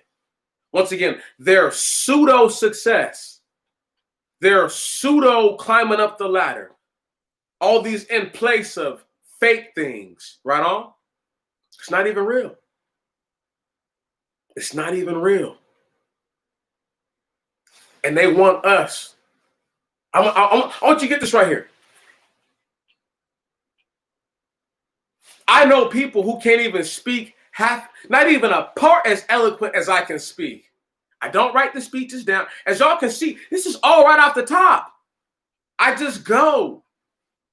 And these people want me to believe that a person who can't even string together the series of words I can string together and make it make sense without confusing my viewer. Well, maybe not too much, because I want y'all to understand me. But I use words that people have heard. And they can really feel, and it gravitates. These guys just be talking. and they name drop and they info drop, right? They pretty much dox other they're pretty much doxing cats, and they're claiming that they're out here doing, yeoman's work. How? How you doing a yeoman's work, and and all you're doing is trying to air out people, and you claim that if they tried to air you out, they're wrong. What? See, we're dealing with cats who really believe that they're more special than they are. You got people who live in homeless shelters who calling themselves king now. Okay? Homeless shelters calling themselves king and queen. What? You believe you're a king and you don't even have your own abode? You don't even have a place where you're supposed to be responsible for. Don't even have the ire to be responsible, the desire to be responsible, nor the knowledge of what true responsibility is and how to take account for oneself and their actions. It's funny.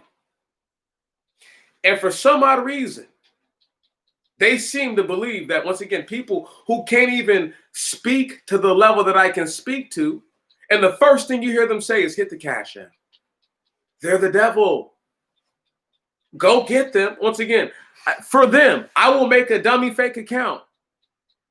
For them, they can go get whatever they want to put so that way I don't sound like me, if that's what they need. But I'm telling you, they don't want to take that type of loss because they'll get tumbled down the hill, the same hill that they drug all that heap of shit up that they've been selling to the people, telling them it's just really soft gold. Once again, let me ask y'all a question. How are the people that they listen to righteous when they compare Asians to everybody? But let me drop a dime on y'all. Did y'all know that almost 4.2% of China's gold reserve is fake? It's copper plated with gold, gilded with gold? And they done flooded this fake shit all in the market. But they want you to be like the Asians. Chinese in particular. Right. They want you to be just like people who have no idea what they're doing. And because they're still alive, they think that they're not wrong. You see how juvenile people are? That's like a guy who sleeps with some dude's wife and doesn't realize that the dude hired a private investigator to find out who he was, and then the dude goes and kills him. Right. But while he was smashing this dude's wife, every time he did that, hell, up until the moment he was about to get killed, especially if he didn't see it coming, hell, his life was good. Right. It's that type of juvenile mentality that they're encouraging the people to take and embrace. And I'm supposed to stand by and stand idle? No, this is Isaiah 117 style. Can you dig it? I will stand up for the righteous. Can you dig? Because they're oppressed. Because they're poor and they're needy. Right. The fatherless child and the widow. I've never spoke ill words about women with children other than the fact that they need to be, just like men, sexually responsible. That's it. If you don't want children, don't have sex. It's that simple. All this, the condom didn't work. I don't want to hear that bullshit. And you have too many black people out here. They encourage all these dudes. Hey, man, live your life. Live your life. I'm not telling people to not have babies. I'm just telling people if you're going to have children in this atmosphere, realize the risk you're putting the child in. Whether you believe in COVID-19 or not, this world is going to act like COVID is real. Forced vaccines or inoculations. And ain't nobody talked about how that shit is the biggest blood drive, is the biggest gene drive they've ever done for free. Okay? They got people to go to the doctor's office. People are racking up massive debt in the hospital. I guess it's not for free, technically. You got people doing it, though, on their own free will, giving up their genetics. Don't nobody think that's suspect at all. Don't nobody think that it's suspect that they say, hey, let's just go ahead and cancel the ID Act of 2020 because it doesn't matter because we already planned a pandemic. Shutting down travel to most anywhere anyway. And ain't nobody coming to the U.S. now anyway. Think about that. Postponed it till next year. Okay. See, people don't do enough reading. They really don't even understand the level I engage myself to have to gurgitate the information. They don't know that though. But they couldn't even tell you about that 4.2% of China's gold being fake. And people don't understand. Let's just do the numbers. Let's just round down. We won't even round up. So 4%. 1 in every 25. Think about that. Think about that. If 1 in every 25 people had AIDS, we would be in trouble. Right on? Be in trouble. Be in deep trouble. So essentially, 1 in every 25 pieces of gold that the Chinese sends out has AIDS. And they might send you a bunch of that shit if you're not checking. Come on. So people are recirculating the same shit through the markets.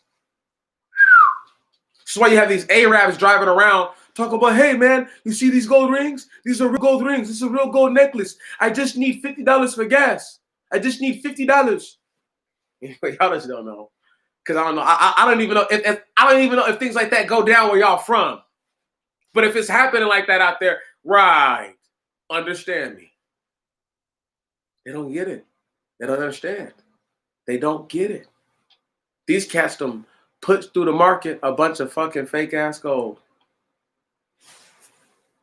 If you know better, you do better, y'all. Supposed to. They're not doing better though, but they claim to know better. While all their alliances with all these different countries, with all the different alliances with different countries, most notable Nepal, right, that I can think of, who's a very, very close partner with the Chinese, falling apart, deteriorating. I figure I'd give y'all some of that international business before I shut it all the way down. Now back to the original point. Brothers and sisters, Black people will never know better to do better. Not in this land. And not until people can actually hold them accountable. There is no litigation for justice. There are statutes for it. There are commandments for it. And there are consequences for going against that which is righteous. And for any person to believe, think, or feel otherwise, it tells you where their mentality is at. They don't want to be held accountable because they feel, oh, we're supposed to learn something new, brother. You're welcome. I try to learn something new every day. I've learned a couple things today. Some of the stuff I told you is some new stuff. Right. And I just share it with you. Right.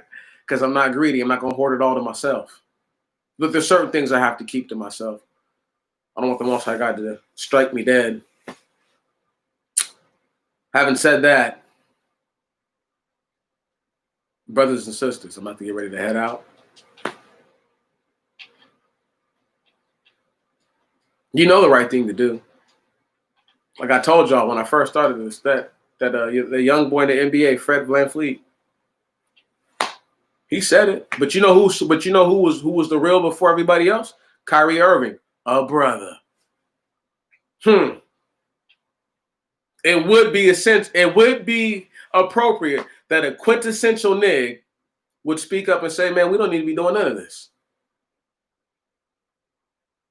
And if the other Black people really cared to see white supremacy go down, then go ahead and make the NBA take a gut punch.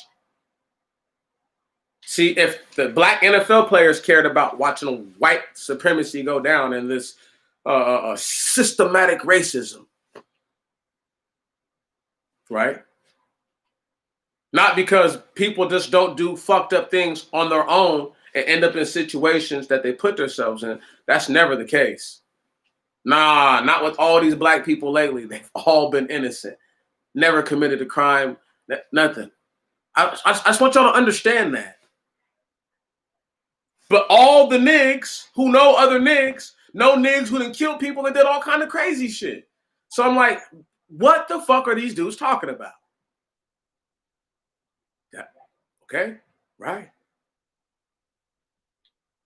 Kyrie started it, and then he had a dude come out there and say what really should have been said was the right thing to do is to not play. That's the right thing, y'all. I know people might think it's opposite of that. The right thing to do is to not play.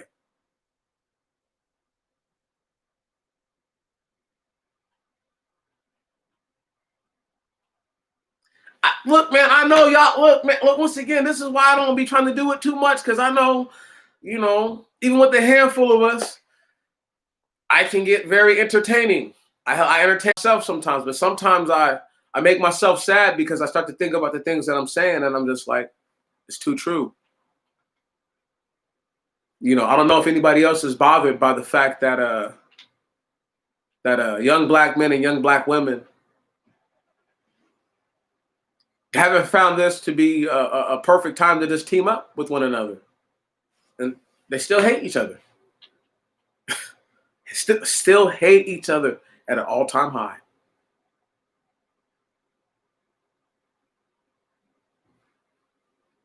I'm not saying can't we all just get along. I'm saying we all need to survive. So if we're going to survive, if we plan to survive, we just need to do the right thing.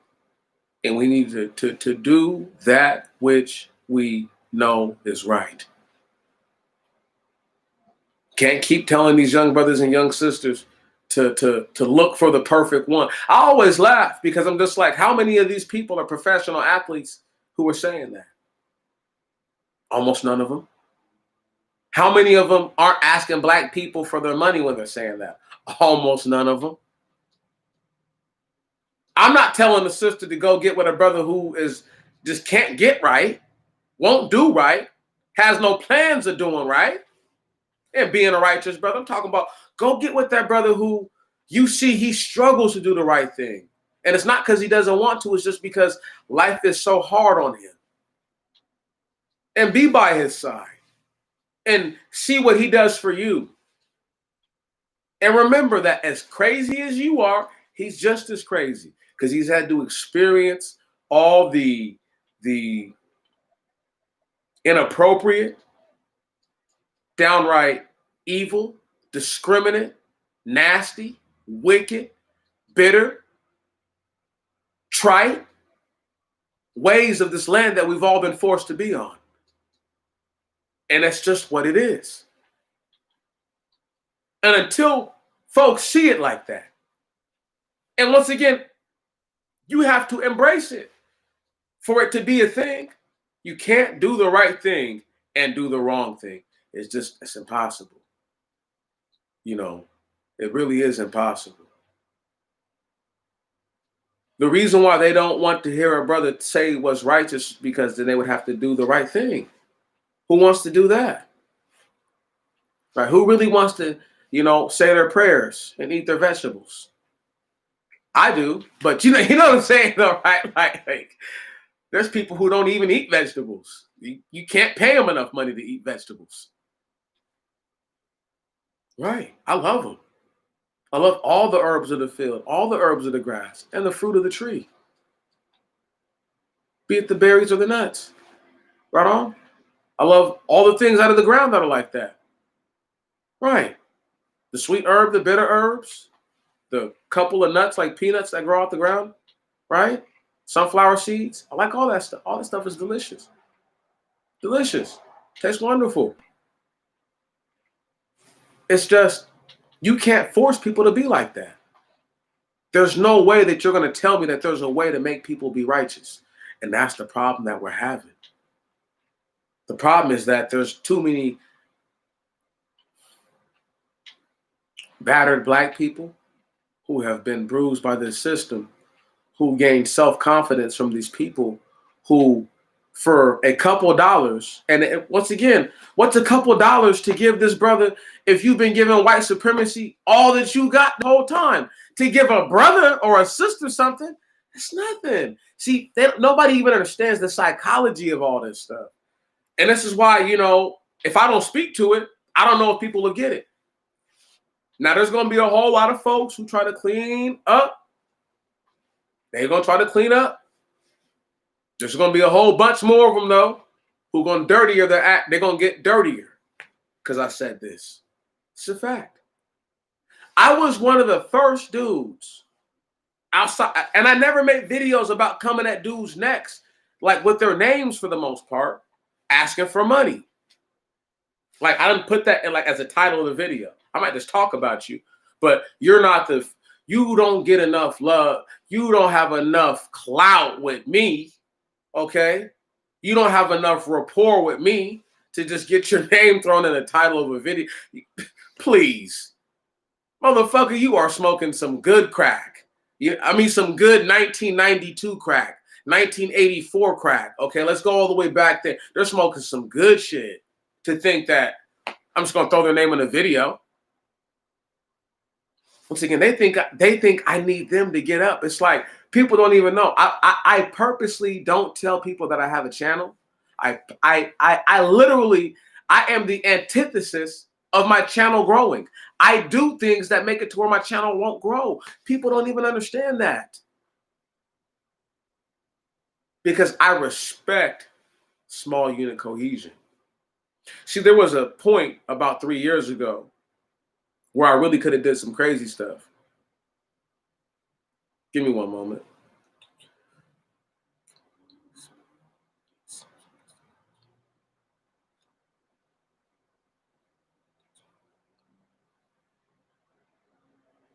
Yeah, I learn all the time from the things that I think, because while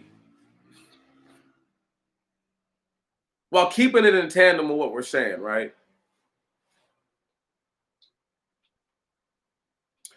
I thought about wanting to monetize and do all that stuff when I first, this is years ago. This is like 3 years ago, almost 4 years ago.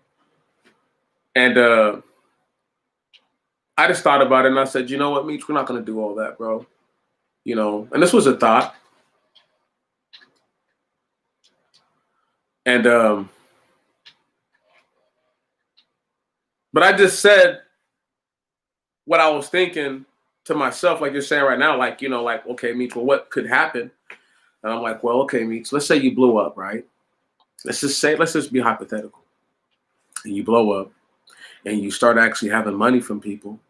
Okay, well, how are you going to use the money? You're going to want to give it back to people. So you're going to take other people's money to give it to people. Some people will say you're robbing Peter to pay Paul, but I'm like, this is what you're actually supposed to do with the money. If whatever you're giving me shouldn't hurt you, and I'm only giving it to somebody who doesn't have it. But it's sometimes people don't understand that, right? And I'm not a brother who's trying to take your money in the U.S. and take it to another country, which is wicked. I want y'all to think about how wicked that is. You live in the United States.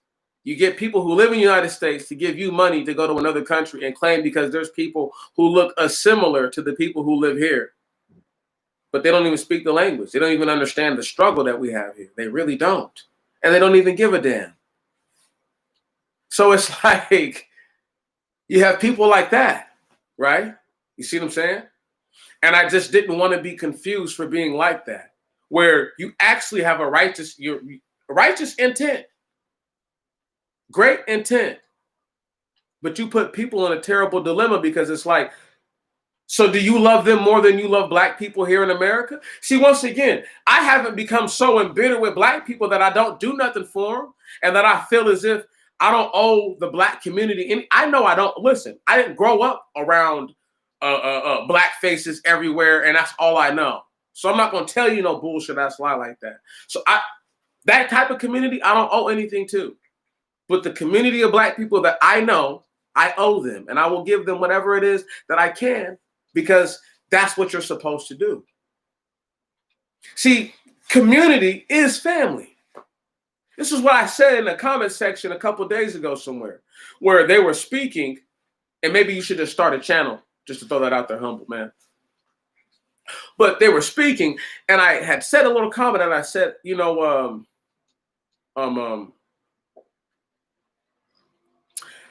was it Skip Bayless and Shannon Sharp and these guys? And I said, community, I said, all communities start as families. All community starts as family. So any community you've ever known of started as a family, right on? And normally, see, like, let's just keep it biblical, right? If you go biblically, it's a family of people. It's Noah, his wife, his 3 sons, and their 3 wives that repopulate the earth. Well, known populations of people until these other critters from parts of mountains and caves within the earth come descending and come up out of the earth. However, regular people don't have that issue. They got off a boat or an ark, a giant submarine, and they repopulated. And they were all a family. See, I haven't deviated from my point, right? They're all a family. You see what I'm saying? And from these families come communities. If they don't understand that, if they can't grasp that and try to say that my family comes before the community, well, then you want to die. You'll have no family, dog, because your family is the community. Stupid motherfucker. That's what it is. And that's why I can't go on and on and on and on. I got a little bit more juice left for y'all. But that's what I'm saying. For me, there's so many things to it. I can apply history. I can apply genealogy. I can apply characters from history that apply to a certain facet of life. And where do they want to go with it? They want to get boggled down in specific things that actually don't move the needle. Like, I'll tell you about Gregor Mendel, the so-called father of modern genetics, only because I want people to understand that this dude was an Augustinian monk, a Catholic monk, and his understanding of genealogy came straight from the Bible. Right. But nobody wants to hear that. Nobody even wants to even give gravitas to that. Yet, in genealogy, it does its best. They do their best. Genealogists and the like, biomolecular scientists and the like, okay, biomolecular engineers, they all go their hardest to try to prove that there's no Most High God. But yet, the true edifice of what it is that you guys are upon, the foundation for it, okay, is built on the scripture. How does that make sense? Right. So, once again, they think they know better and they think they're doing better, but they don't. And I'm the only person to try to humanize all the information and try to at least help it make sense to people who won't respect, because now they have the ability to read and write, who don't understand. Your ancestors, listen, your ancestors, not the ones who were in this land, but the ones, not even the ones who were in the land of so-called Africa, and the place before they came to Africa, okay? Your ancestors did not read and write for the most part. Only certain people. So it's hard for me, listen to this. I know this is going to get deep. But this is genetics. It's hard for me to believe genetically that if people who spent less time reading, and they've spent even less time reading than they think, that all of a sudden now, because they've got the basic tools of literacy, not for their own native language or tongue, but for another one, that they believe that they're literate now. Come on. And believe that they possess the skills of comprehension and understanding. See, and for a person who lacks understanding, they can't get what I'm saying. And basic layman's, motherfucker, you was never taught to read or write before. And all of a sudden, because you think somebody showed you how to read or write, you think you know what reading and writing is. You don't. Deep, huh? Deep, huh? It sounds simple, but it's hella deep. So you got a bunch of dumbasses who, for a want of a better way of putting it, they would have never been taught to read or write back in the ancient world. And they've been taught to read and write in a way and with a language that is corrupt in all its ways, and believe that they're literate because they've mastered what they think is understanding in a way which they don't even begin to understand. And how I know it is because the scripture is not written in code. It's not written in some kind of secret language that once it's the words are the words. I want you to understand this. If the Bible couldn't be translated, that would be one thing. The fact that it could be translated speaks volumes. Do people even get that? Do they even understand that? Brother Andre, humble man, let me mod you up. I like you. We always need somebody to come put the wrench down on, YouTube haters whenever they want to act up. Normally, it's been real peaceful in this village lately, though, because there's been very little activity. But do they get that? That their ancestors were not taught to read and write. You see what I'm saying? It's a deep thing. It's more than just people believing that I don't know what the hell I'm talking about. Because they can't, once again, there are multiple things we can get in the ring on with. And virtually none of those things do they want to get in the ring with because they understand he's put his time in to really have a grasp of the situation of this. That's what bothers them. It used to bother me that I used to spend so much of my time researching and this, that, and the other. But now it doesn't, because it's like I've gotten to the point to where I'm able to draw back, and if I don't want to drop a video for a week, even if I get an itch to just want to read the scripture to people to just get that out there, I'm like, no, let's just sit back for a few days. It's going to be all right, bro. Because they'll learn it. They're going to learn the hard way anyway, that I wasn't wrong.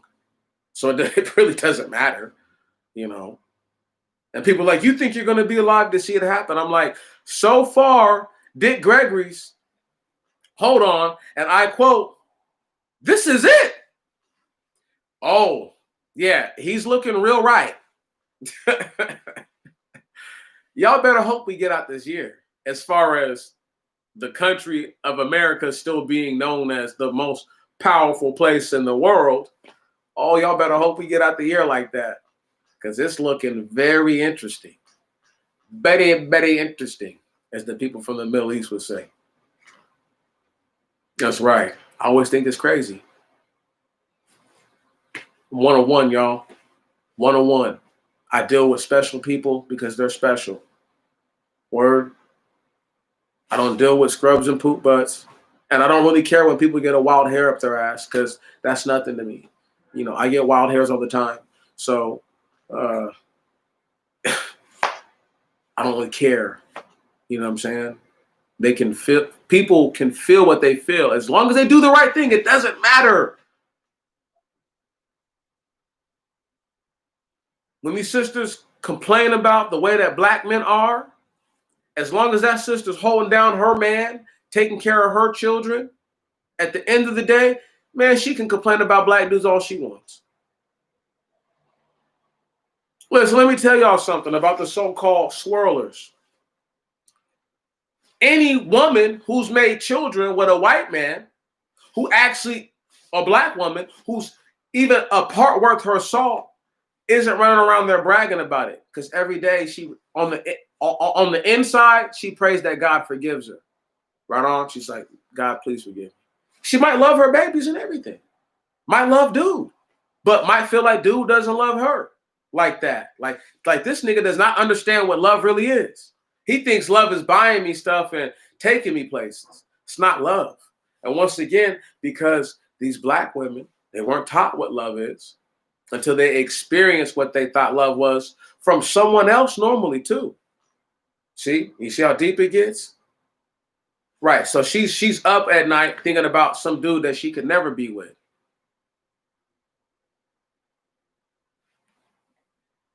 If we have a 46th president, dog, it's gonna be D. Treasy, or it's gonna be Mike Pence.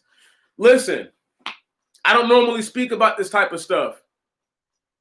If if for whatever reason President Trump drops out, Mike Pence is gonna run. He's gonna win. It's writings on the wall. So even if people don't want 4 more years of Trump, they'll take 4 years of Pence before they take 4 years of Joe Biden. Can you dig it? Sleepy, creepy Joe. Oh, no, stop it, dog. I can always get back into the moment. I can always get back into the moment, pimp. Always get back into the moment. Not a big deal, you know. And to speak to, once again, our situation as black men and black women, and to know that these black women who've given babies and these black men who've given babies to people who don't really love them, come on, don't understand love, right? Have no real concept of it. It's not a thing that they get. They just don't know. They really have no idea until they're in that situation. See, let me tell y'all something. There's a black chick on the internet who has a sister who has babies by a white dude, right? But this same black chick goes in on black dudes for having children with non-black women. Her whole point falls on his head, the fact that you have kinfolk who are doing the same thing that you're talking about. Point proven. Come on. Savage. Right on? Not savage. Savage. That's what I am. I'm a complicated savage. Okay? Right on? I'm sophisticated, so I'm not savage. I'm savage when I do things. Can you dig it? Right.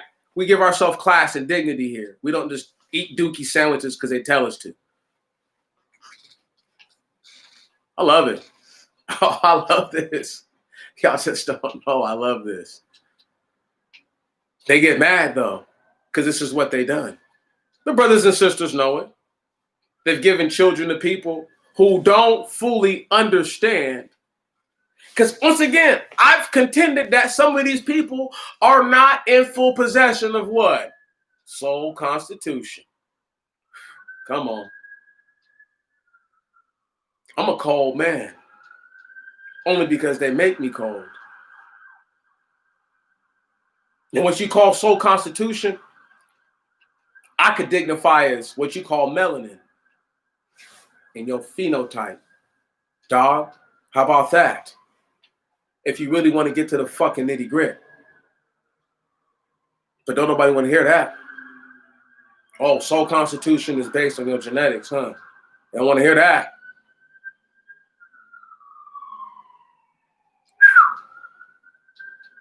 And you're running around with people laying up with them who have questionable, if any, soul constitution. Come on. Come on, if we can just keep it on the genetic level. And you wonder why the people with soul constitution are like, what are you doing? Don't you know they don't have souls? And they're like, I'm going to give them one.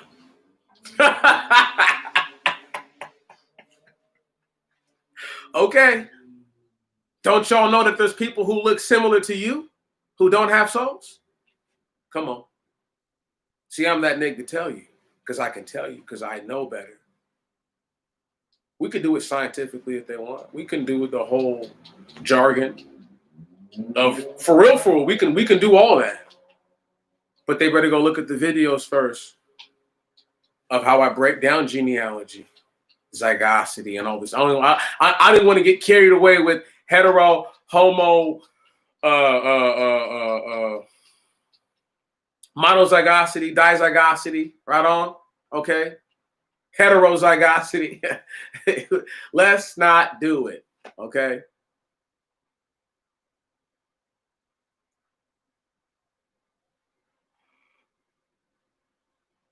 No, bro. See, look. And I'll go to that then. I'll tie in everything then. So if we're going to talk about genealogy, and we're going to talk about soul constitution, right? And let's just talk about people from the inner earth, middle earth, and let's just talk about Noah's children, right?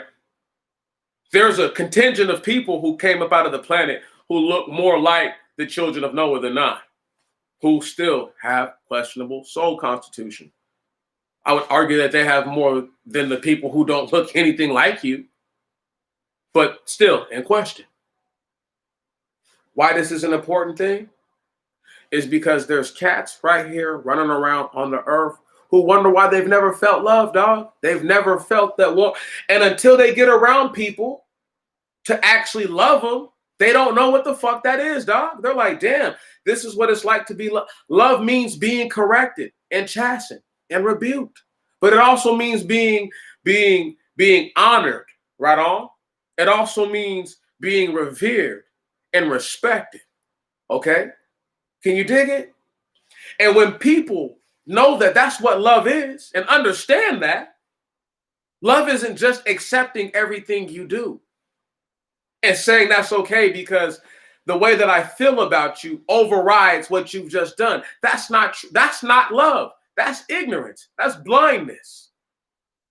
And I would never encourage my people to operate in such. And that's what the Gentiles have done for a long time. They've operated in their own ignorance and blindness,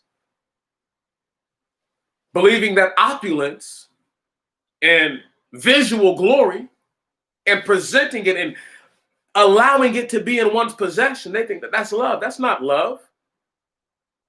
That's not love. You know what love is? Love is having a young baby who can no longer be fed by his mother. So the father says, hey, look, my sister works in the palace. We're going to push him across this little moat, okay? And he's going to float across, and my sister is going to wait for Pharaoh's daughter to get him up out the water. We've already got it figured out. And that love allowed a man to be raised to take a nation of people who were oppressed, truly oppressed, felt that they were oppressed, and knew that they needed saving. And they cried to the Most High God. They didn't even know who he was, but they cried to the God the God of my ancestors, that God, the one who made everything, the creator of everything. He knew that they were crying to him. He told Moses, I heard their cry. Cry is great. See, the cry here isn't great in America. Because you still got people acting up, acting stupid. Like I said, talkivism is the second worst thing to happen to black people in this country, not the internet. I used to agree with the brother vehemently that the internet was the worst thing that happened to us after slavery. But now I'm like, no, talkivism, for sure. The same talkivists who got people to stay on the plantations are the same talkivists who talk people into integrating. Let me repeat myself. The same talkivists who got black folks to stay on plantations are the same talkivists who got black folks to integrate.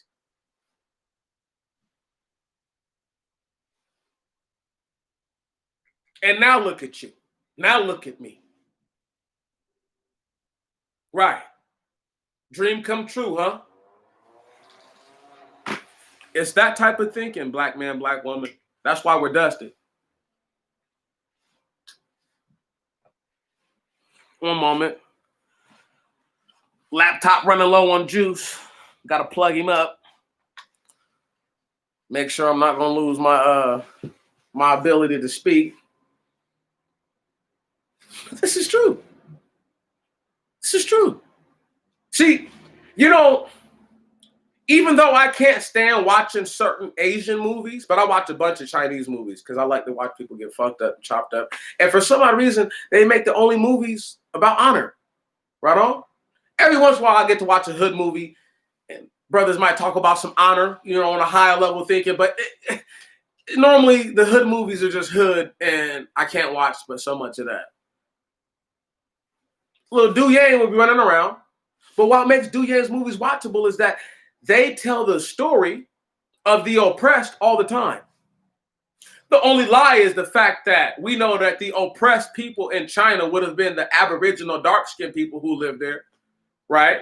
While listen, dark-skinned people with straight hair and dark-skinned people, and light-skinned people with straight hair both invaded the land right around the same time. This is a fact. This is a fact.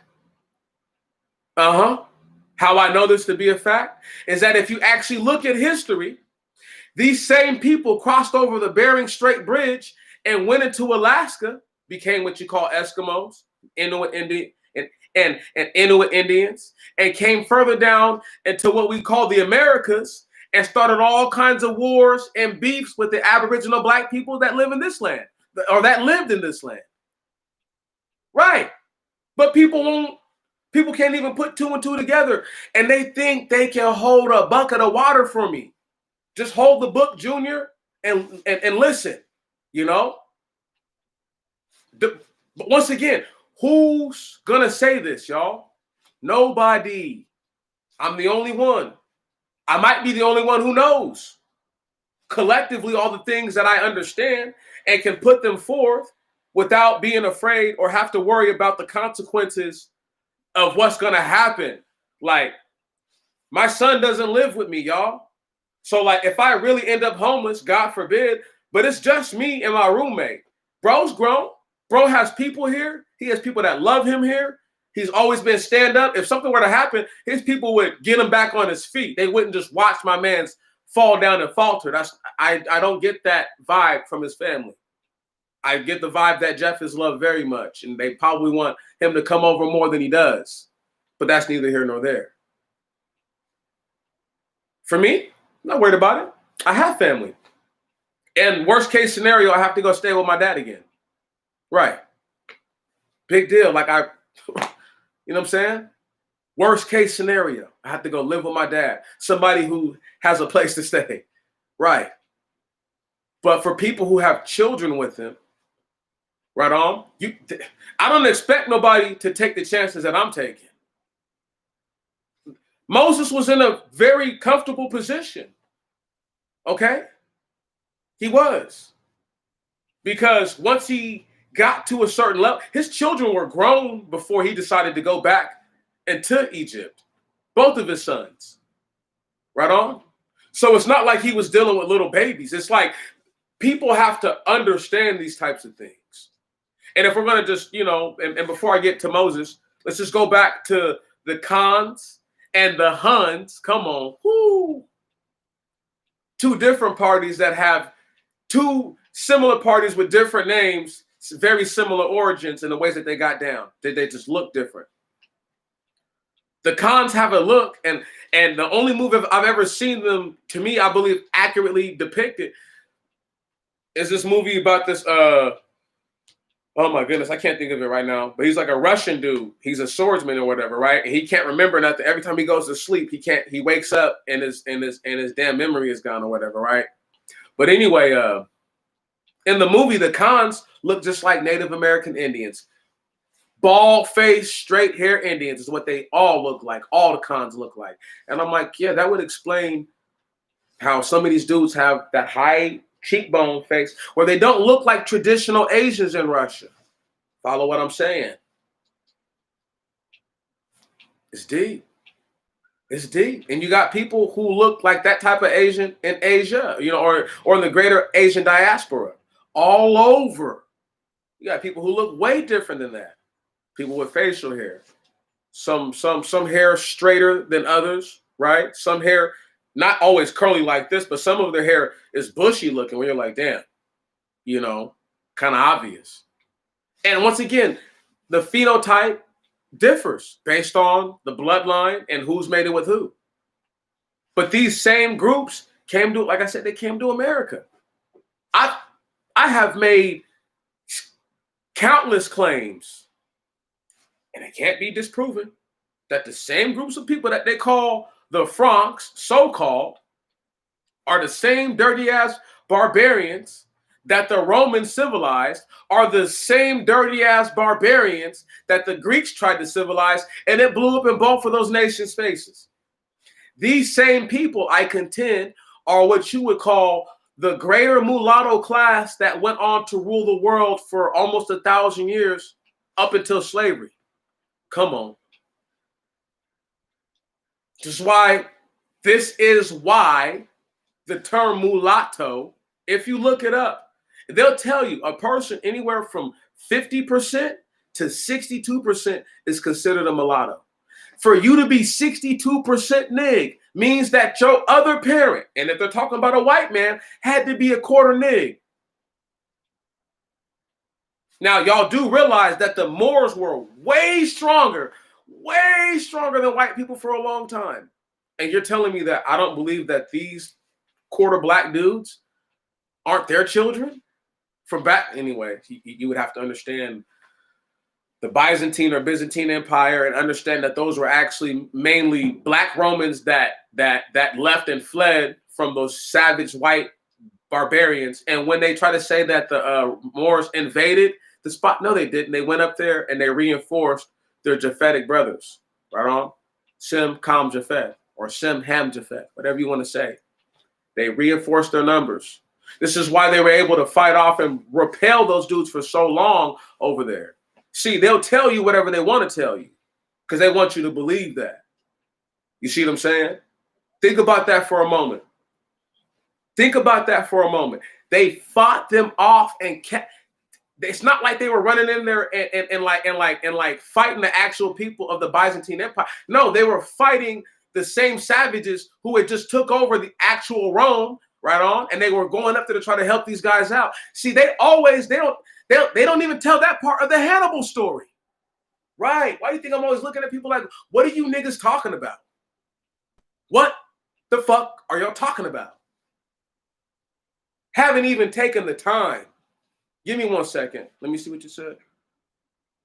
The Chinaman is a fucking Gentile, dog. Anybody not from top soil is a Gentile. Point blank, period. Not no non-Jew. Not anybody not a Jew is a Gentile. That's bullshit, dog. Abraham's not a Jew. Isaac's not a Jew. Bruh, Jacob's not a Jew. Hell, to be specific, his 12 sons and the people called the children of Israel aren't Jews until they're called Jews.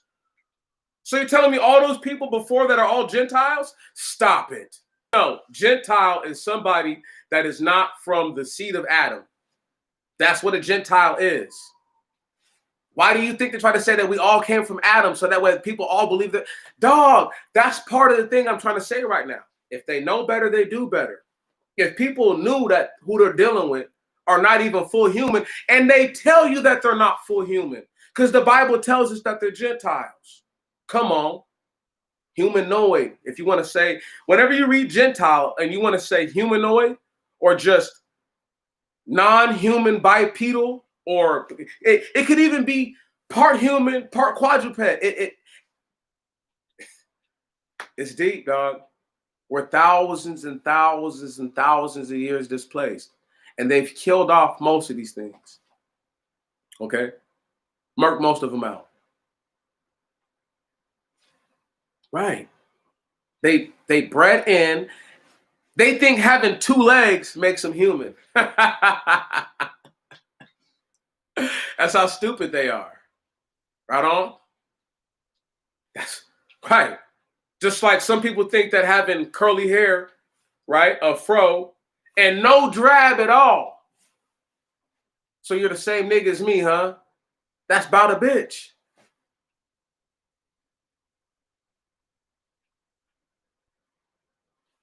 It's easier for you to believe it because you're in a position to want to be receptive to the information. There's going to be people who listen to this and think I'm just some nigga babbling on, bro. That's the blessing. That's the blessing. And still born with tails and all kinds of nonsense going on. Still born all kinds of messed up.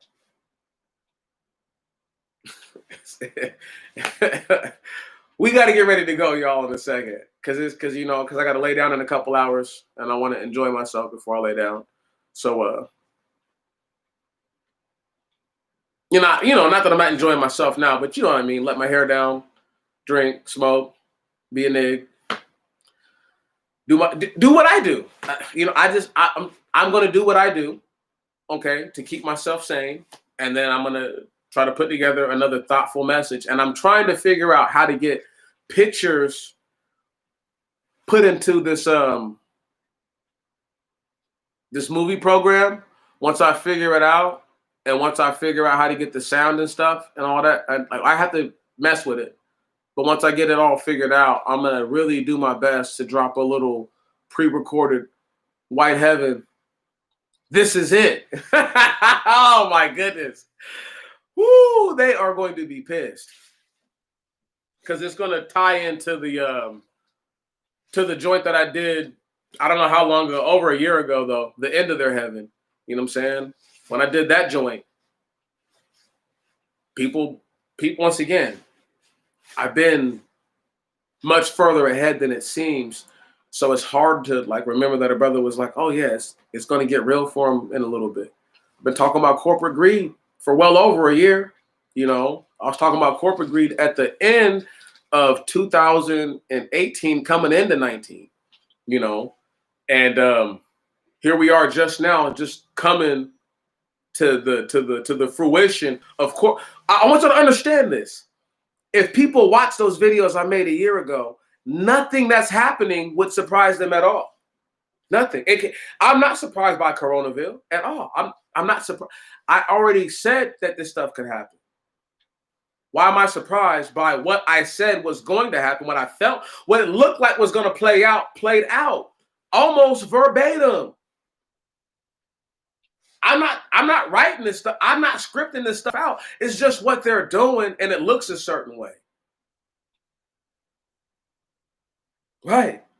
I told people they're going to use whatever to blame the condition of the world on that. So now they're going to blame everything on Corona. It's all Corona's fault, as if people weren't doing terrible before that. See, it's that type of mentality. It's that type of thinking that's got black people stuck. We're going to be stuck for a long time, y'all. You know, well, we've been stuck for a long time, but we're going to be stuck for longer. Put on your big boy and big girl hats, shoes, pants, and jackets. You might want to bring some gloves and goggles for this too, because it's going to go down. Y'all just, it's about to get terrible, y'all. This ain't terrible to me. Nope. I'm sorry to be like that, but it's not terrible to me. People have to recognize I've had an ERPO for 2 years now. Right. People don't even recognize that, y'all. They don't even recognize. Not this Monday coming up. The Monday following will literally mark a 2-year anniversary when these bastards came and served a warrant on my home. So once again, before Coronaville, I was already in Red Flagistan. And Red Flagistan came crumbling down once Coronaville showed up. I don't know why that happened. Now they don't want to hold nobody accountable to that. But if you guys go look back last year. All the talk was about mental health. All the talk last year was about mental health. And now all of a sudden, these people are protesters. They don't have mental health issues. They're just protesting, huh? So the fact that I protested how these officers was treating this man, once again, what they've done is no different than what I did. But where their ERPOs at? The millions of them that should be assigned to people.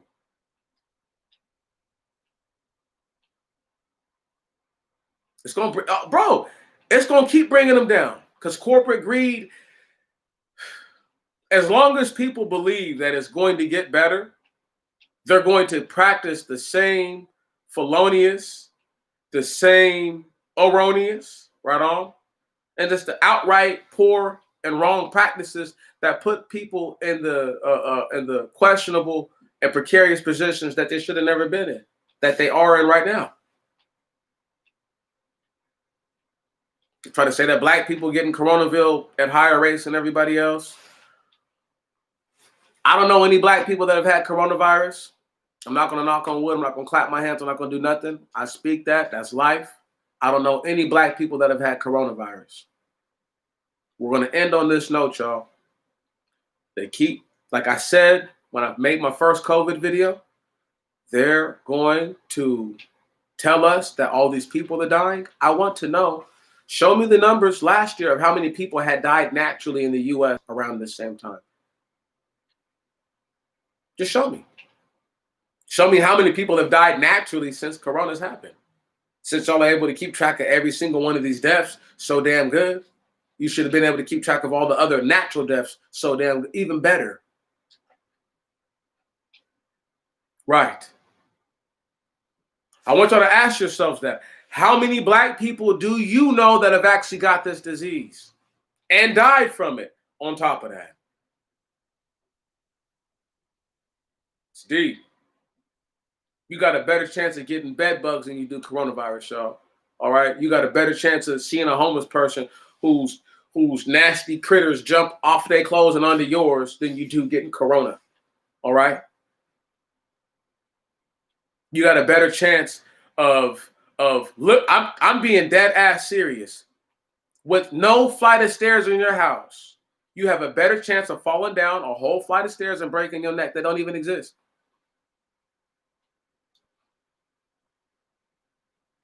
Who knows where the bodies and the body parts are at, bro? But I already said though, it's a gene drive, family. You know, see, dudes who spoke on things like this years ago didn't realize because they didn't stick around long enough that what they spoke on was actually going to happen and take place. But it happened way differently than they thought it was. This is the largest collection of genetic material for free without any hassle. Nobody's arguing. The people who are going to the doctor, they're not being dragged there kicking and screaming. They're going there all on their own volition, giving up their genetic material. Once again, y'all, don't believe everything that you hear. And I would I know they say it's none of what you hear, half what you see. Just don't believe everything you hear. Look it up. Get your own understanding. And then also, what you do see, question that too.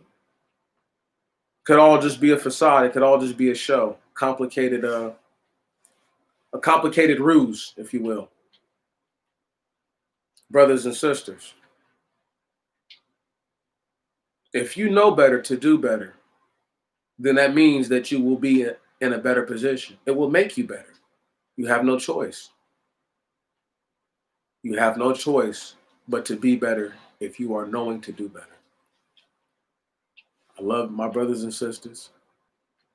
I want y'all to just continue to be the special, blessed people that you are. You can be cursed. Two things can be true, as they like to say. The Most High God, he blessed the people way before he cursed them. Can you dig that? Part of people being cursed is the fact that they cursed Abraham through their actions. Don't even realize it. Most High God said, I will bless those that bless thee, and I will curse those that curse thee. Brothers and sisters, I salute you. And I just say this: know better to do better.